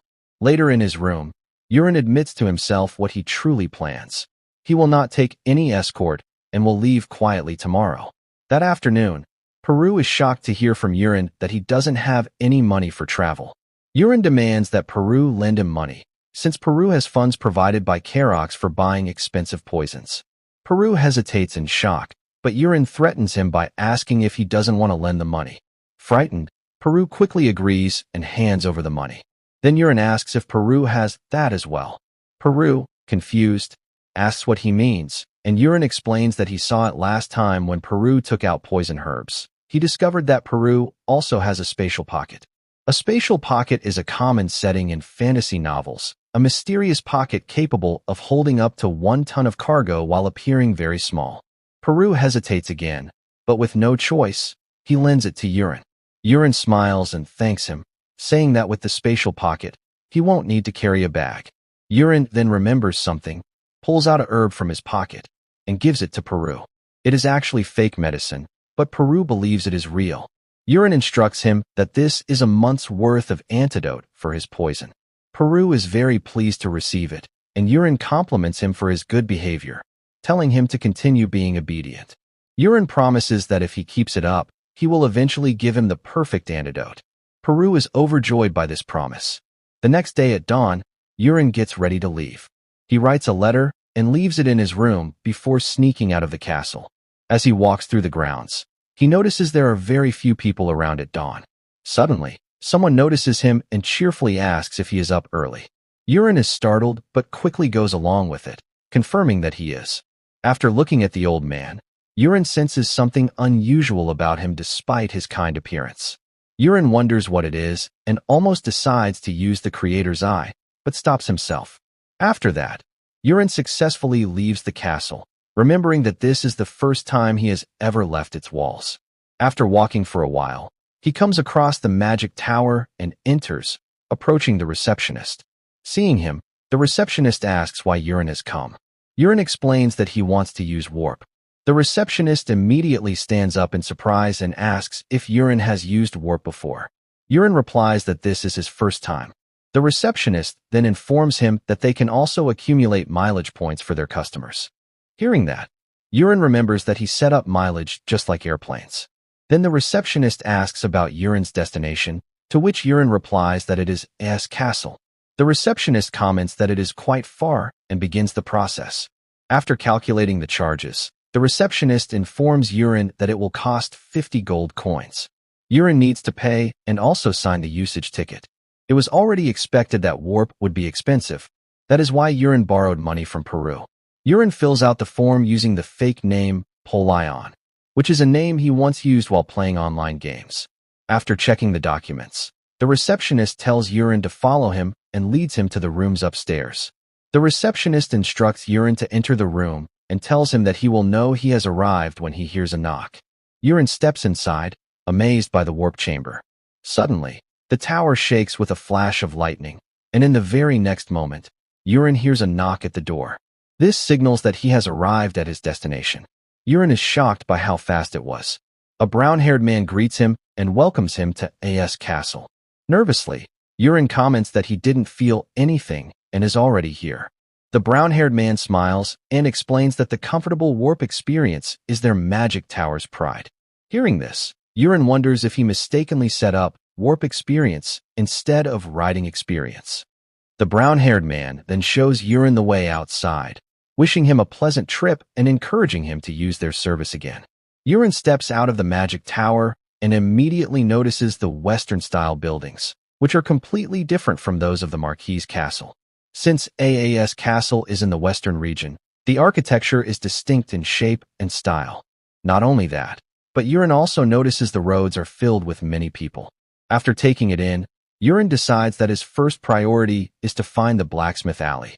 He begins asking around for directions. After receiving instructions, Urine heads out to search for it. But no matter how much he looks, he cannot find the unicorn smithy. Since it is already getting dark, Urine decides to check one last alley. After climbing a set of stairs, he spots a blacksmith at work. The black-haired man looks up and asks if Urine is a customer. Urine replies that he wants to ask him something, and inquires if there is a blacksmith shop called Unicorn Smithy among the smithies in the area. Hearing the shop name, the black-haired man tells Urine that no such shop exists yet. Urine is shocked, wondering if he got it wrong, but then the man reveals that he had actually been planning to use Unicorn Smithy as the name of his shop soon. Urine immediately uses the creator's eye trait on the black-haired man after hearing his words and checks his status window. The man's name is Girinox, and his traits include magic weapon creation and fire affinity at level 3, as well as focus and precision at level 2. His affection toward Urine is at 14 points, which Urine finds interesting. Seeing his traits, Urine becomes happy, thinking he has found the right person. He asks Girinox if he can look at the weapons he sells in his shop. Girinox agrees and invites Urine over to his side to take a look. Urine walks around, inspecting the weapons, and then asks Girinox how his business is going. Hearing that, Girinox smiles awkwardly and explains that his shop is located in a corner, and since his skills are still lacking, customers usually just look around and leave without buying anything. Because of this, he doesn't know how much longer he can keep going. Urine finds that very strange, because the weapons he sees are no joke at all. Each of the swords has excellent abilities and blessings. Urine asks if Girinox made all of the swords himself. Girinox confirms that he did, but insists that they turned out to be failures. Shocked, Urine listens as Girinox explains that once completed, the swords became strangely heavy, so much so that even people with great strength could barely lift them. As a result, nobody bought them. Urine, however, knows the real problem. Only unqualified people have tried to wield the swords. If someone qualified were to use them, the swords would lend their power. Realizing that Girinox doesn't yet understand his own worth, Urine happily tells him that he will buy 2 swords.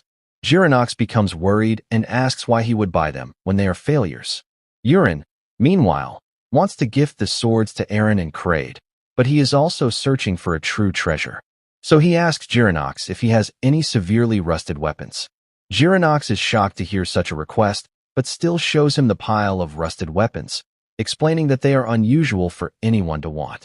Usually, they are gathered up and sold cheaply since no one buys them anyway. But just as Urine had planned, he finds the weapon he was searching for. Girinox admits that he didn't forge that one and doesn't know where it came from. It was sitting in the warehouse, and he had considered throwing it away, but he felt it would be a waste, so he left it there. Seeing the weapon, Urine immediately says he will take it too. Girinox is surprised but agrees to sell everything to Urine for only 2 gold coins, since Urine had also chosen a defective piece. Urine is delighted at the bargain, knowing that once these weapons' true identities are revealed, they will become items worth not just 200 gold each, but possibly even more. Suddenly, Urine remembers something else. He realizes it's not just the weapons that are valuable. The man Girinox himself is also appealing. So Urine advises him that, since his business is struggling, he should consider closing the shop and working as a craftsman for hire instead. Girinox smiles, surprised by the suggestion. He admits that he has thought about closing before, but it all feels very sudden. Hearing this, Urine decides to formally introduce himself. He declares that he is the invincible spear who protects the South, Urine Rox of the Rox family. Hearing the name Rox family, Girinox is shocked and immediately bows, apologizing to Urine. Urine becomes nervous at the reaction and tries to get Girinox to stand up, but Girinox insists he is comfortable like this and tells Urine to speak freely. Urine reluctantly agrees and tells him to rise, thinking to himself that the medieval class system cannot be helped. Girinox then asks why Urine would want to hire a blacksmith like him. Urine replies that it is because of his special talent. Jiranox denies it, saying he doesn't have any such talent, which is why his master scolded him every day. Urine is shocked to hear this. He doesn't know who Jiranox's master was, but clearly, they must have trained him in an extremely harsh way. Urine explains that he visited many smithies that day and saw many weapons, but Jiranox's stood out. They were crafted and handled with exceptional care. His swords are excellent, but what impressed Urine most were the handle knots, remarkably meticulous and essential for preventing slipping. After seeing such detail, Urine believes that Jiranox possesses a special talent that will one day bloom and flourish. Urine had just made something up on the spot, but he wondered if it would really work. Jiranox decided to follow Urine after hearing that, which pleased him. But then Jiranox laughed, commenting that Urine was very different from the rumors. Laughing, Urine asked if he meant the rumors about him being a scoundrel. After that, Urine told Jiranox he would show him something interesting. He pricked his finger with the dagger to awaken the mystical artifact, Agnes. The dagger began to float in the air, creating strong waves of wind around it. Jiranox was shocked and asked what was happening. Urine explained that it was a legendary ego sword, a sword that in the original story was supposed to be obtained by the protagonist. A pop-up window appeared, asking if Urine would proceed with the soul contract with Agnes. Urine agreed, and suddenly the dagger shattered, reforming into a new shape. Urine was surprised, because according to the settings, the ego sword should have had a cute girl's voice, but the current voice was not that at all. The dagger mocked Urine, demanding to know who he was to make a contract with it. Urine didn't understand, but the ego sword continued, claiming that Urine had no talent at all. This made Urine angry, as the ego sword seemed disappointed that it couldn't sense any mana from him, but he didn't like its attitude. The ego sword kept taunting him, calling him a nobody. Urine grew even angrier, thinking to himself that the sword didn't even sound like the delinquent high school girl character he had imagined. The ego sword then asked how Urine knew about its location and the release spell. Urine replied that he had heard it from meeting the Great Prophet, a background detail he had forcibly added into the novel for plausibility. The ego sword found it impossible to believe and asked why the Great Prophet would tell such things to someone as useless as Urine. It then asked if Urine also knew the abilities of the ego sword. Urine smirked and replied that he already knew everything, since he was the one who had created the setting in the first place. Agnes could be divided into two parts. One was the main body, and the other was a secondary body that functioned as a freeform weapon. Each part could transform into whatever type of weapon the wielder imagined. In the original story, the protagonist used it as both a sword and a shield. Even if the secondary weapon was lost, it would always return to the main body. The ego sword realized Urine truly knew about its abilities but taunted him again, saying he would never be able to use it because it could only be wielded with mana. The sword told him to give up. Urine, fed up, snapped back that the sword was too noisy. He pointed his finger at the ego sword, forcing it to become affiliated with him. Urine decided to carry it in its transformed state as a ring. After being bound to Urine, the ego sword suddenly felt a strange warmth. This assured Urine that martial arts energy could also work in place of mana for the ego sword. Turning back to Jiranox, Urine asked how much time he would need to organize his affairs. Jiranox replied that he could do it in just 2 days. Hearing that, Urine instructed him to meet at noon in 2 days in front of A.S. Castle's Central Park. Afterward, while Urine was walking down the street, he was noticed by Ilya, who asked why Urine was in S. Castle. Urine wonders why Ilya is there, but suddenly senses that the situation in front of the Central Park feels oddly familiar and questions whether it is what he is thinking. Ilya, riding her horse, notices Urine and stops to talk to him. Urine feels as if the moment mirrors the scene where the original protagonist first meets Ilya. Ilya keeps calling out to Urine, but when he doesn't reply, she raises her voice to force his attention toward her. Urine quickly apologizes while thinking about how the flow of the story has changed. Ilya dismounts from her horse and asks why Urine is there. Urine replies that he came to find a blacksmith. Ilya doesn't understand, pointing out that the Rock's family already has many blacksmiths. Urine agrees, but explains that he wants to use his own personal blacksmith. Ilya smiles, saying that she would have helped him if he had told her in advance. Urine continues, saying it's fine because he has already found someone good. and then points toward Girinox, who arrives after preparing himself. Girinox hurries to the meeting point and asks if Yurin has waited long. Yurin replies that he has come at the right time and introduces him to Ilya as his fiancée. While they are talking, one of the knights addresses Ilya as captain, reminding her that they need to depart, but also asks about Yurin's identity. The knight's name is Musk, and Ilya introduces Yurin to him as her fiancé. Yurin rocks. Musk's expression changes after hearing this, but he keeps calm, greets Yurin, and introduces himself as the 5th squad leader of the Marquis family's Steel Hammer Knight Order, Musk Malin. Yurin politely replies that it's nice to meet him. Yurin, however, already knows Musk well enough, titles aside, since he is the one who created the character. Simply put, Musk is an extra with nothing much to him, except for a lousy personality.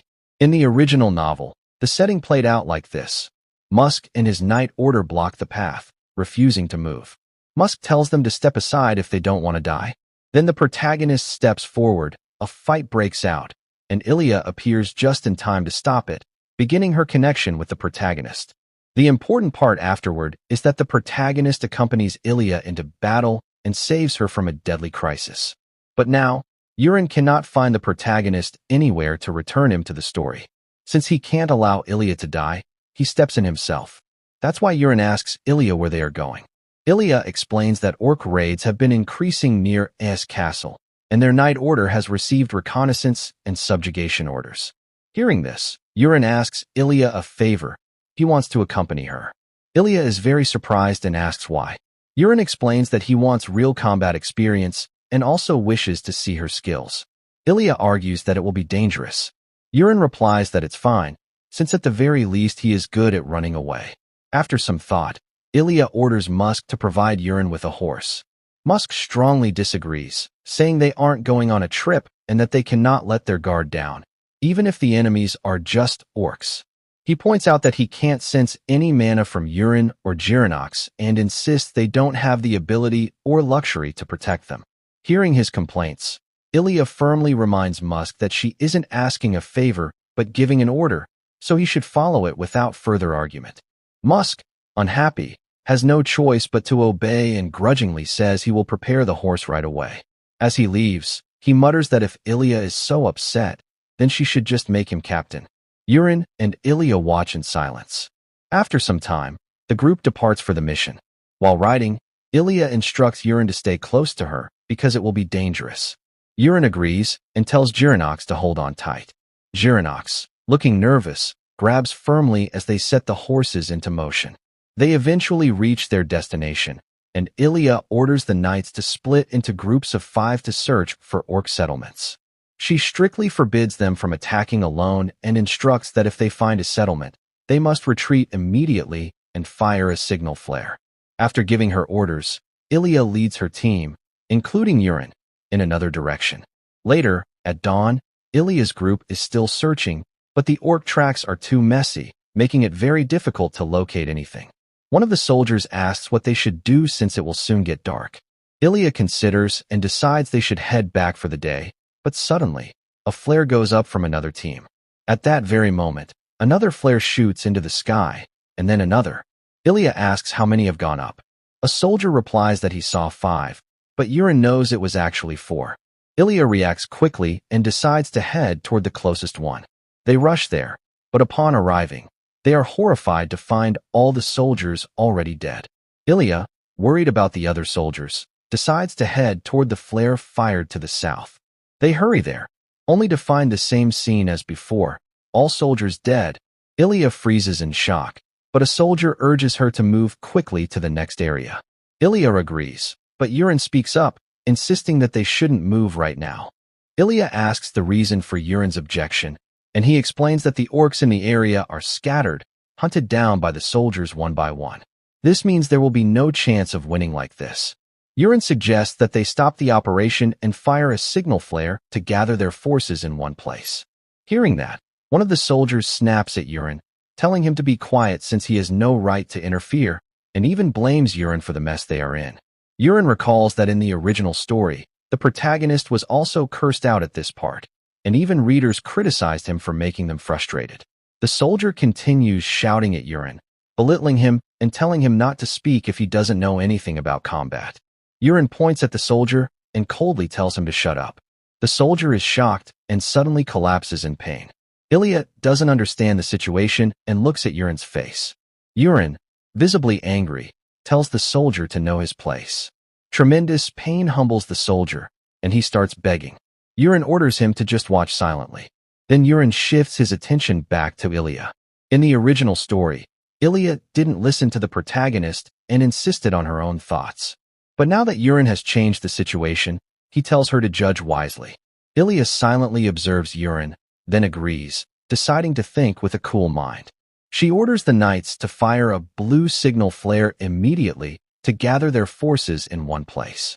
The soldiers fire the flare, and they wait for reinforcement. Jiranox, amazed by Yurin's decisiveness, whispers to him about how he made everyone move according to his will. Yurin laughs, replying that it was nothing. While Ilya is speaking with the other knights, Jiranox remarks that many soldiers will soon gather. Yurin, however, remains silent, which shocks Jiranox. Yurin explains that most soldiers won't be able to come at all, because the orc named Kurata has already gone around and dealt with them. Jiranox becomes very frightened and asks what Yurin is waiting for in such a dangerous place.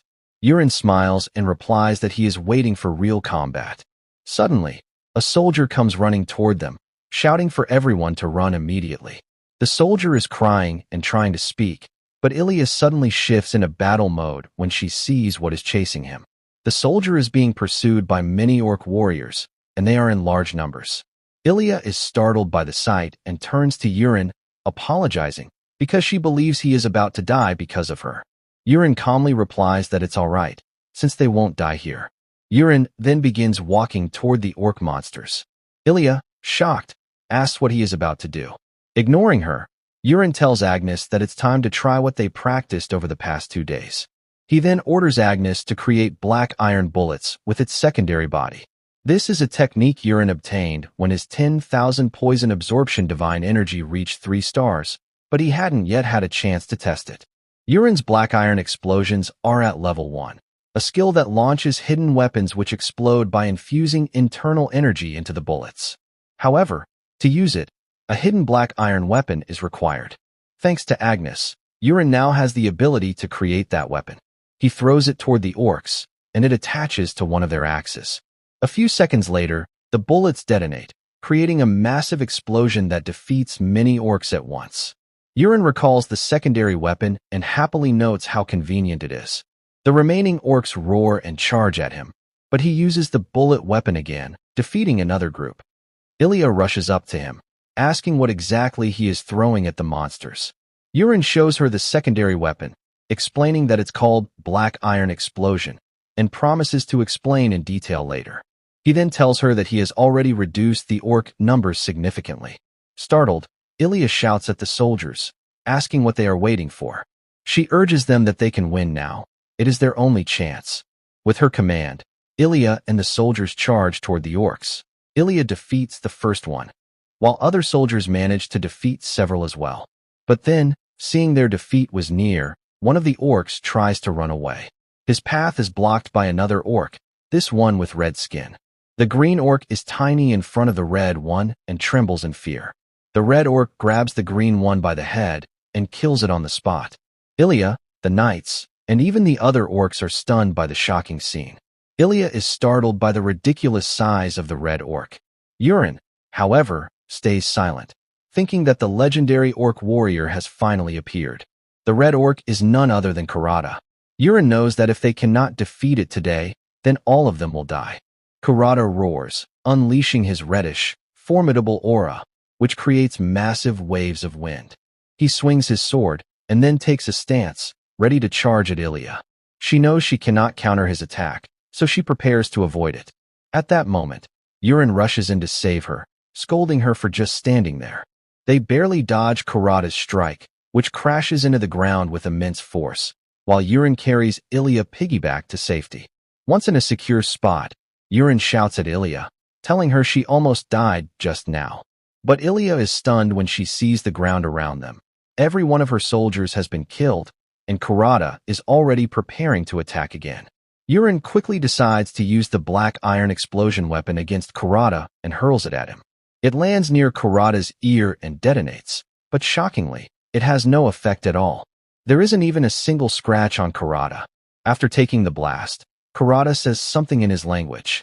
Yurin is shaken, realizing that none of his attacks are working. Since Kurata is an orc warrior, his skin was originally set to be as tough as steel, but now, witnessing it firsthand, it feels terrifying. Ilya, furious at Kurata for taking down her subordinates, curses him. She finds it unforgivable and makes her stance, infusing aura into her sword. She charges straight at Kurata, striking quickly, but Kurata blocks her blade with his own. Ilya keeps swinging relentlessly, while Kurata parries each strike with ease. Jiranox and Yurin watch closely. Yurin is impressed, thinking that it is expected of Ilya. The Sword Empress trait is truly overpowered. It is still early in the novel, yet she is strong enough to push Kurata this far, even though Kurata's steel-like skin and armor are being attacked by Ilya. He still stands tall, as if nothing has happened. Kurata continues muttering in his language, then suddenly releases an immense burst of aura. Ilya is stunned. An orc using aura is unheard of. Kurata now launches his counterattack, and Ilya barely manages to block. Just as in the original novel, Ilya begins to lose ground against Kurata. Unable to handle his overwhelming power, she collapses to the ground. Kurata, unscathed, walks toward her. The knights rush to her aid and help her stand. Frustrated, Ilya admits that she cannot defeat Kurata. With no other option, she tells the soldiers that they must retreat. But as Kurata advances toward Ilya, Yurin steps in. Kurata speaks again in his language, but Yurin ignores him, pulling out a dagger for a direct throw. He launches it with all his might, startling Kurata, who instinctively counters it with his sword, shattering it in one blow. Yurin is shocked.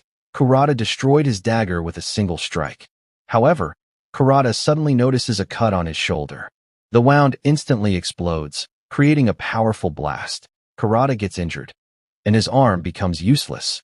Yurin laughs, explaining that the first dagger was a fake. While Kurata blocked the direct shot, he didn't notice the real dagger Yurin had thrown from behind. Smirking, Yurin points out that even though Kurata's skin is as tough as steel, not every part of his body is invulnerable. The weak points appear in the cracks of his armor, and Yurin won't hesitate to exploit them. Enraged, Kurata swings his sword at Yurin. Surprised, Yurin barely manages to dodge, by mere milliseconds, and avoids the next strike as well. He counters by firing another bullet, taunting Kurata and asking where he's going. The bullet hits, causing another explosion. Walking forward confidently, Yurin sneers, asking if Kurata is angry, then mocks him, saying he has no intention of being caught obediently. Yurin was greatly startled when he noticed that the orc warrior was preparing to attack Jiranox. The orc warrior leapt high into the air, its massive sword gleaming as it came down toward Jiranox. Faced with this sudden and dire situation, Yurin had no choice but to act immediately. Without hesitation, he sprinted forward, determined to save him at any cost. In that critical moment, Yurin decided to unleash the dragon step technique. Though it was only a small version of the technique, he poured all of his internal energy into it, pushing his body to its absolute limit in order to increase his speed. As the orc warrior's sword was about to strike Jiranox, Yurin reached just in time and managed to pull him away from the fatal blow. The warrior's sword smashed into the ground with terrifying force, releasing an overwhelming aura that shook the surroundings. The orc warrior's eyes widened in shock at the sight of Yurin saving Jiranox in the blink of an eye. Ilya, watching from a distance, was equally astonished. She could not believe Yurin's incredible speed and courage. After pulling Jiranox to safety, Yurin realized that the battle needed to be ended swiftly. He stood firm before the orc warrior and summoned his sword, Agnes. With a commanding voice, he ordered the blade to transform into the bloodflower butterfly, one of the highest-grade hidden weapons passed down through the Sichuan Tang family. In an instant, the blade dissolved into a flurry of beautiful butterflies, shimmering with a mysterious aura, and launched forward using the curved shot technique. Despite the chaos of battle, Ilya was entranced by the breathtaking sight of the butterflies. She found herself unable to hold back a quiet compliment at their beauty. The orc warrior, however, reacted differently. Instinctive fear gripped its heart, and it desperately swung its weapon, hacking at the butterflies with frantic speed. But its efforts were in vain. One of the butterflies landed directly on its chest, glowing with an intense white light. The orc warrior let out a horrified roar just before the butterfly exploded. The explosion took down the orc warrior. Both Ilya and Yurin were shocked by the devastating power of the hidden weapon. Yurin had expected the bloodflower butterfly to be strong, but he had not imagined it would completely take down the orc warriors with a single strike. The soldiers standing nearby were equally stunned, their voices trembling as one of them stammered that the orc warrior had finally fallen and victory was theirs.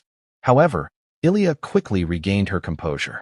Thinking clearly, she warned the soldiers that the battle was not over yet, as smaller orc forces still remained nearby. The lesser orcs, startled by her declaration, began to panic. Without wasting a moment, Ilya charged toward them, leading her soldiers to finish the fight once and for all.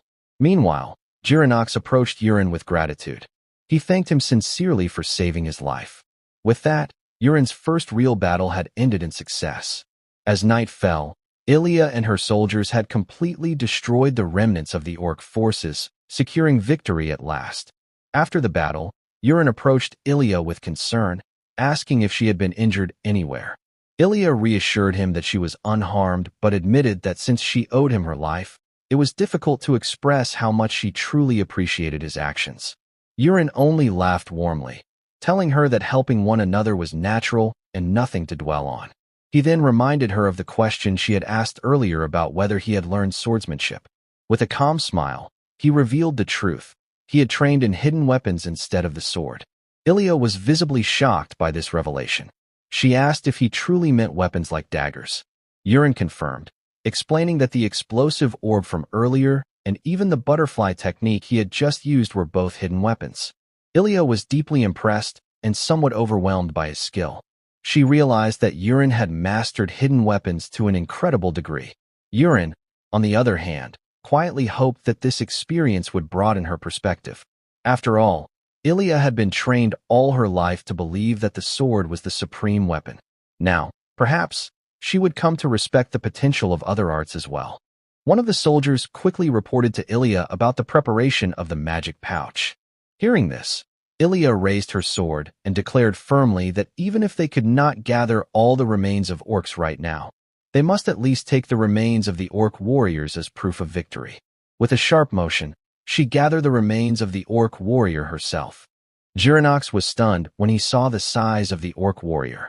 Shaking his head in disbelief, he commented that the magic pouch would surely get dirty if they placed the remains of orc warrior inside like that. Ilya looked back at him calmly, explaining that it was fine because the pouch had originally been prepared for storing the remains of the monsters.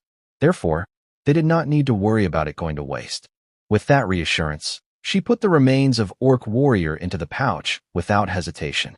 Once the task was complete, Ilya turned to Yurin and informed him that they needed to depart quickly since the night was growing late and deep. The group mounted their horses and began their journey, but their path was soon interrupted by Musk and two other soldiers who suddenly appeared. Narrowing her eyes, Ilya demanded to know where Musk had been, reminding him that it had been quite some time since the signal flare had gone off. Musk, visibly startled, as if afraid of being caught for some wrongdoing. In a shaky voice, he explained that they had gone too far ahead and had been attacked by orcs on the way back, which caused them to be delayed while fighting. Ilya listened carefully, her expression skeptical. She found his words suspicious and pressed further, asking why only 2 soldiers had returned with him if his story was true. Musk quickly replied that the rest of the soldiers had been wiped out since the orcs were far stronger than expected. Unconvinced, Ilya demanded to see the bodies of the fallen soldiers and ordered Musk to guide her to the battlefield. Musk's expression faltered, and he nervously tried to persuade her not to go, claiming that it was already too late and that they could check the location tomorrow instead. But Ilya's voice rose sharply with authority as she shouted that he would guide her there immediately. At that, Musk let out a long, uneasy breath and stepped closer to Ilya, pretending to describe the location.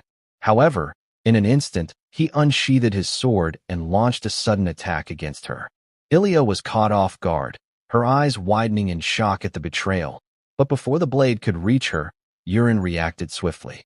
He hurled a dagger with precise accuracy, striking Musk's arm and forcing him to drop his weapon. Musk cried out in pain and tumbled from his horse, clutching his injured arm. Yurin's voice burned with fury as he confronted Musk, asking if he truly believed such a foolish act would deceive him. He pointed out that any soldier who claimed to have fought a fierce battle with orcs should be exhausted or injured, yet Musk and his men looked completely fine. His words cut through the air as he accused Musk and the two soldiers of colluding with the orcs from the very beginning, leaking information and betraying their comrades. Hearing this, Musk began trembling uncontrollably, and his reaction alone was enough to confirm his guilt. Yurin knew the truth of the betrayal because he was the one who had written this story from the start, and nothing could escape his knowledge. Ilya, filled with righteous anger, drew her sword to deliver justice. Musk fell to his knees and begged for mercy, speaking desperately about the achievements his family had offered to the realm. But Ilya's face remained cold, and she refused to listen to what she considered nothing but lies and excuses. With unwavering determination, she struck with her sword, ending his deceit once and for all. Yurin, watching her fierce resolve, could not help but compliment her strength and decisive nature. Ilya then commanded her soldiers to capture the two remaining traitors. They fell to the ground, begging for their lives and claiming they were only following Musk's orders. The next day, at Aas Castle, the morning passed into midday. Inside his quarters, Jirinox was busy trying to wake Yurin from his deep slumber. Yurin slowly opened his eyes, confused, and asked what was wrong. Jirinox laughed lightly and told him to wake up properly since it was already lunchtime. Then, with a playful grin, he added that Ilya had arrived dressed in a stunning black gown. Hearing this, Yurin sat up in surprise, his eyes widening as he imagined the unexpected sight of Ilya in such elegant attire. After opening his eyes and noticing Ilya standing there, the very first thing Yurin asked about was her unusual outfit, something completely different from what she had ever worn before. Instead of addressing his question, Ilya brushed it aside and calmly told him to come with her to her house, which immediately surprised Yurin. She revealed that her father wanted to meet him, and therefore, he needed to accompany her. Looking at her now, Yurin thought to himself that the title of the world's greatest beauty was indeed not an exaggeration. Her graceful presence proved it to be true. With no real choice left, Yurin accepted the invitation, though in his heart he remembered the development from the original novel. This was the very moment where the protagonist saved Ilya and later went on to meet Marquis Marcus. Ilya then decided to leave the room, instructing Yurin to prepare himself and meet her outside. Before doing so, Yurin secretly glanced at her status window and realized something important. Her affection toward him had already risen to the level of favorable, and that was simply from helping her once. For Yurin, this was both unexpected and significant. Ilya waited patiently while Yurin got ready, and soon the two of them met up and began walking together. However, they did not get far before being stopped by a crowd of commoners. Upon seeing Ilya, the people began calling out to her as the Iron Blood Knight. It turned out that rumors had already spread, saying she was the warrior who bravely faced the terrifying orc warrior without retreating. The honorable title suited her well, and it was the exact same title mentioned in the original novel. The commoners then noticed Yurin at her side. The young women among them blushed and whispered excitedly, referring to him as Steel Mage Yurin, remarking on how handsome he looked. Yurin was caught completely off guard by this new title, but the explanation became clear. After hearing the testimonies of the surviving soldiers, people had begun spreading stories. Since the soldiers saw Yurin handle steel attacks, they had assumed he was some kind of mage who could control steel. Ilya, a faint blush on her cheeks, turned to Yurin and repeated once again that she was deeply grateful for him saving her life not just once, but twice. Yurin felt a wave of happiness at her words and replied warmly that protecting her had been the natural thing to do. Ilya went on to explain that earlier that morning, she had led soldiers back to the forest in order to retrieve the remains left behind. When they arrived at the battlefield, the scene was far more devastating than she had imagined. The gruesome sight left her shaken. At that moment, she realized with absolute certainty that if Yurin had not been there the previous day, she too would have ended up dying as well. Yurin silently listened to her confession, saying nothing, but the weight of her words sank deep into him. Ilya, however, did not allow despair to overtake her. As she continued walking, she resolved firmly within her heart to train harder than ever before and grow into a warrior who would stand above everyone else. She made up her mind that she would never be defeated again. Hearing her determination, Yurin smiled to himself. He knew that this was the turning point where she would finally bloom into her true talent, eventually becoming the powerful warrior worthy of the legendary Sword Emperor trait. Soon, they arrived outside. Ilya revealed that although the Marquis family estate was not far from the castle, her father had still arranged for a warp circle to transport them comfortably. The three of them stepped into the circle, where mages began their chant. In the very next instant, the scenery around them shifted, and they found themselves standing before the grand estate. Yurin was taken aback by how the surroundings had changed in the blink of an eye, while Ilya calmly welcomed him to her family home. Without pausing, she began leading the way inside, with Yurin and Girinox following closely behind. Yurin, however, felt a strange sensation in his body and realized he might be experiencing what the magic tower once described as warp sickness. Meanwhile, Girinox could hardly contain his amazement at the vast beauty of the Marquis estate. Wide-eyed, he even asked Yurin if he also lived in a mansion as magnificent as this one. Yurin tried to keep his composure, reminding himself that soon he would be officially welcomed and seated for a meal, just as the original protagonist had been in the novel. Back in Tyrian, he had only eaten plain soup every day, but today he was certain he would finally taste noble food fit for royalty. When they entered the grand dining room, Ilya's father was already waiting. With a commanding presence, he addressed Yurin, telling him to come closer. Yurin walked forward respectfully and prepared to greet him, but Ilya's father simply waved his hand, saying there was no need for such formality, and asked Yurin to sit down comfortably. Yurin modestly took his seat at the dining table, maintaining his composure in front of Ilya's father.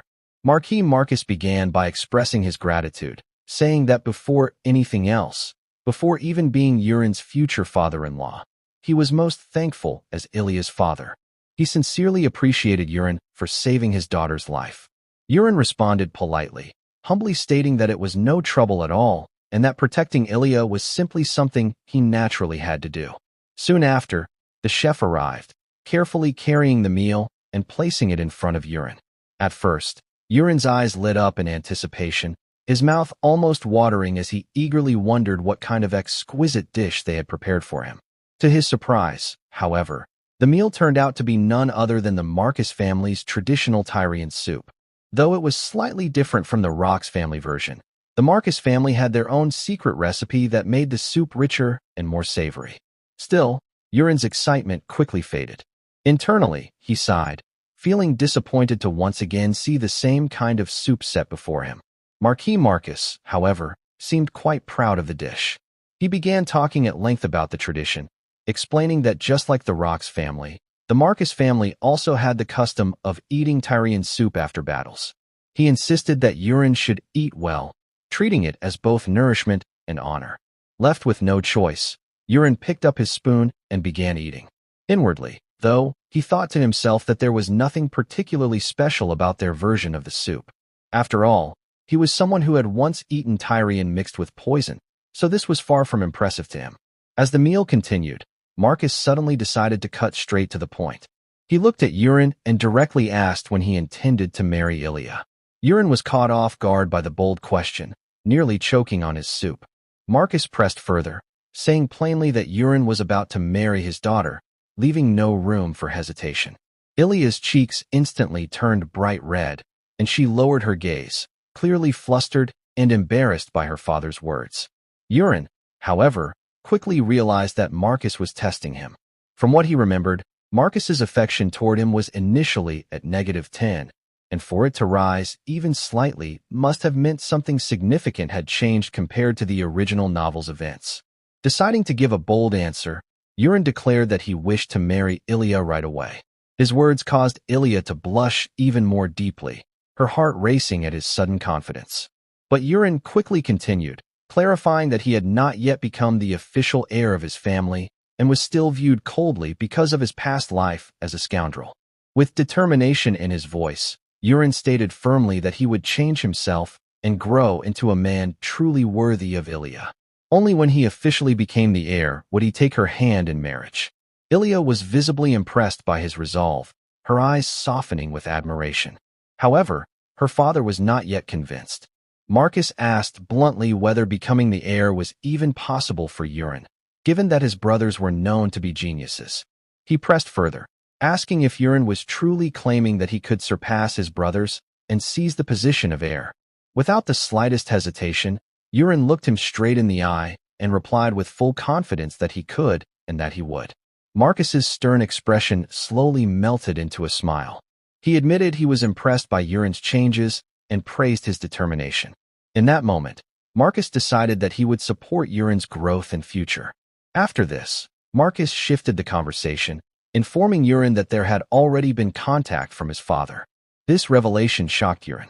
Marcus explained that news of the events had already reached the Rock's family through communication magic, as someone had relayed the story. Yurin, curious, asked what exactly his father had said. Marcus answered that Marquis Rocks wanted to speak to him directly through communication magic and had requested a later conversation. He added that once the meal was finished, he would personally guide Yurin to the communication room so that he could contact his father.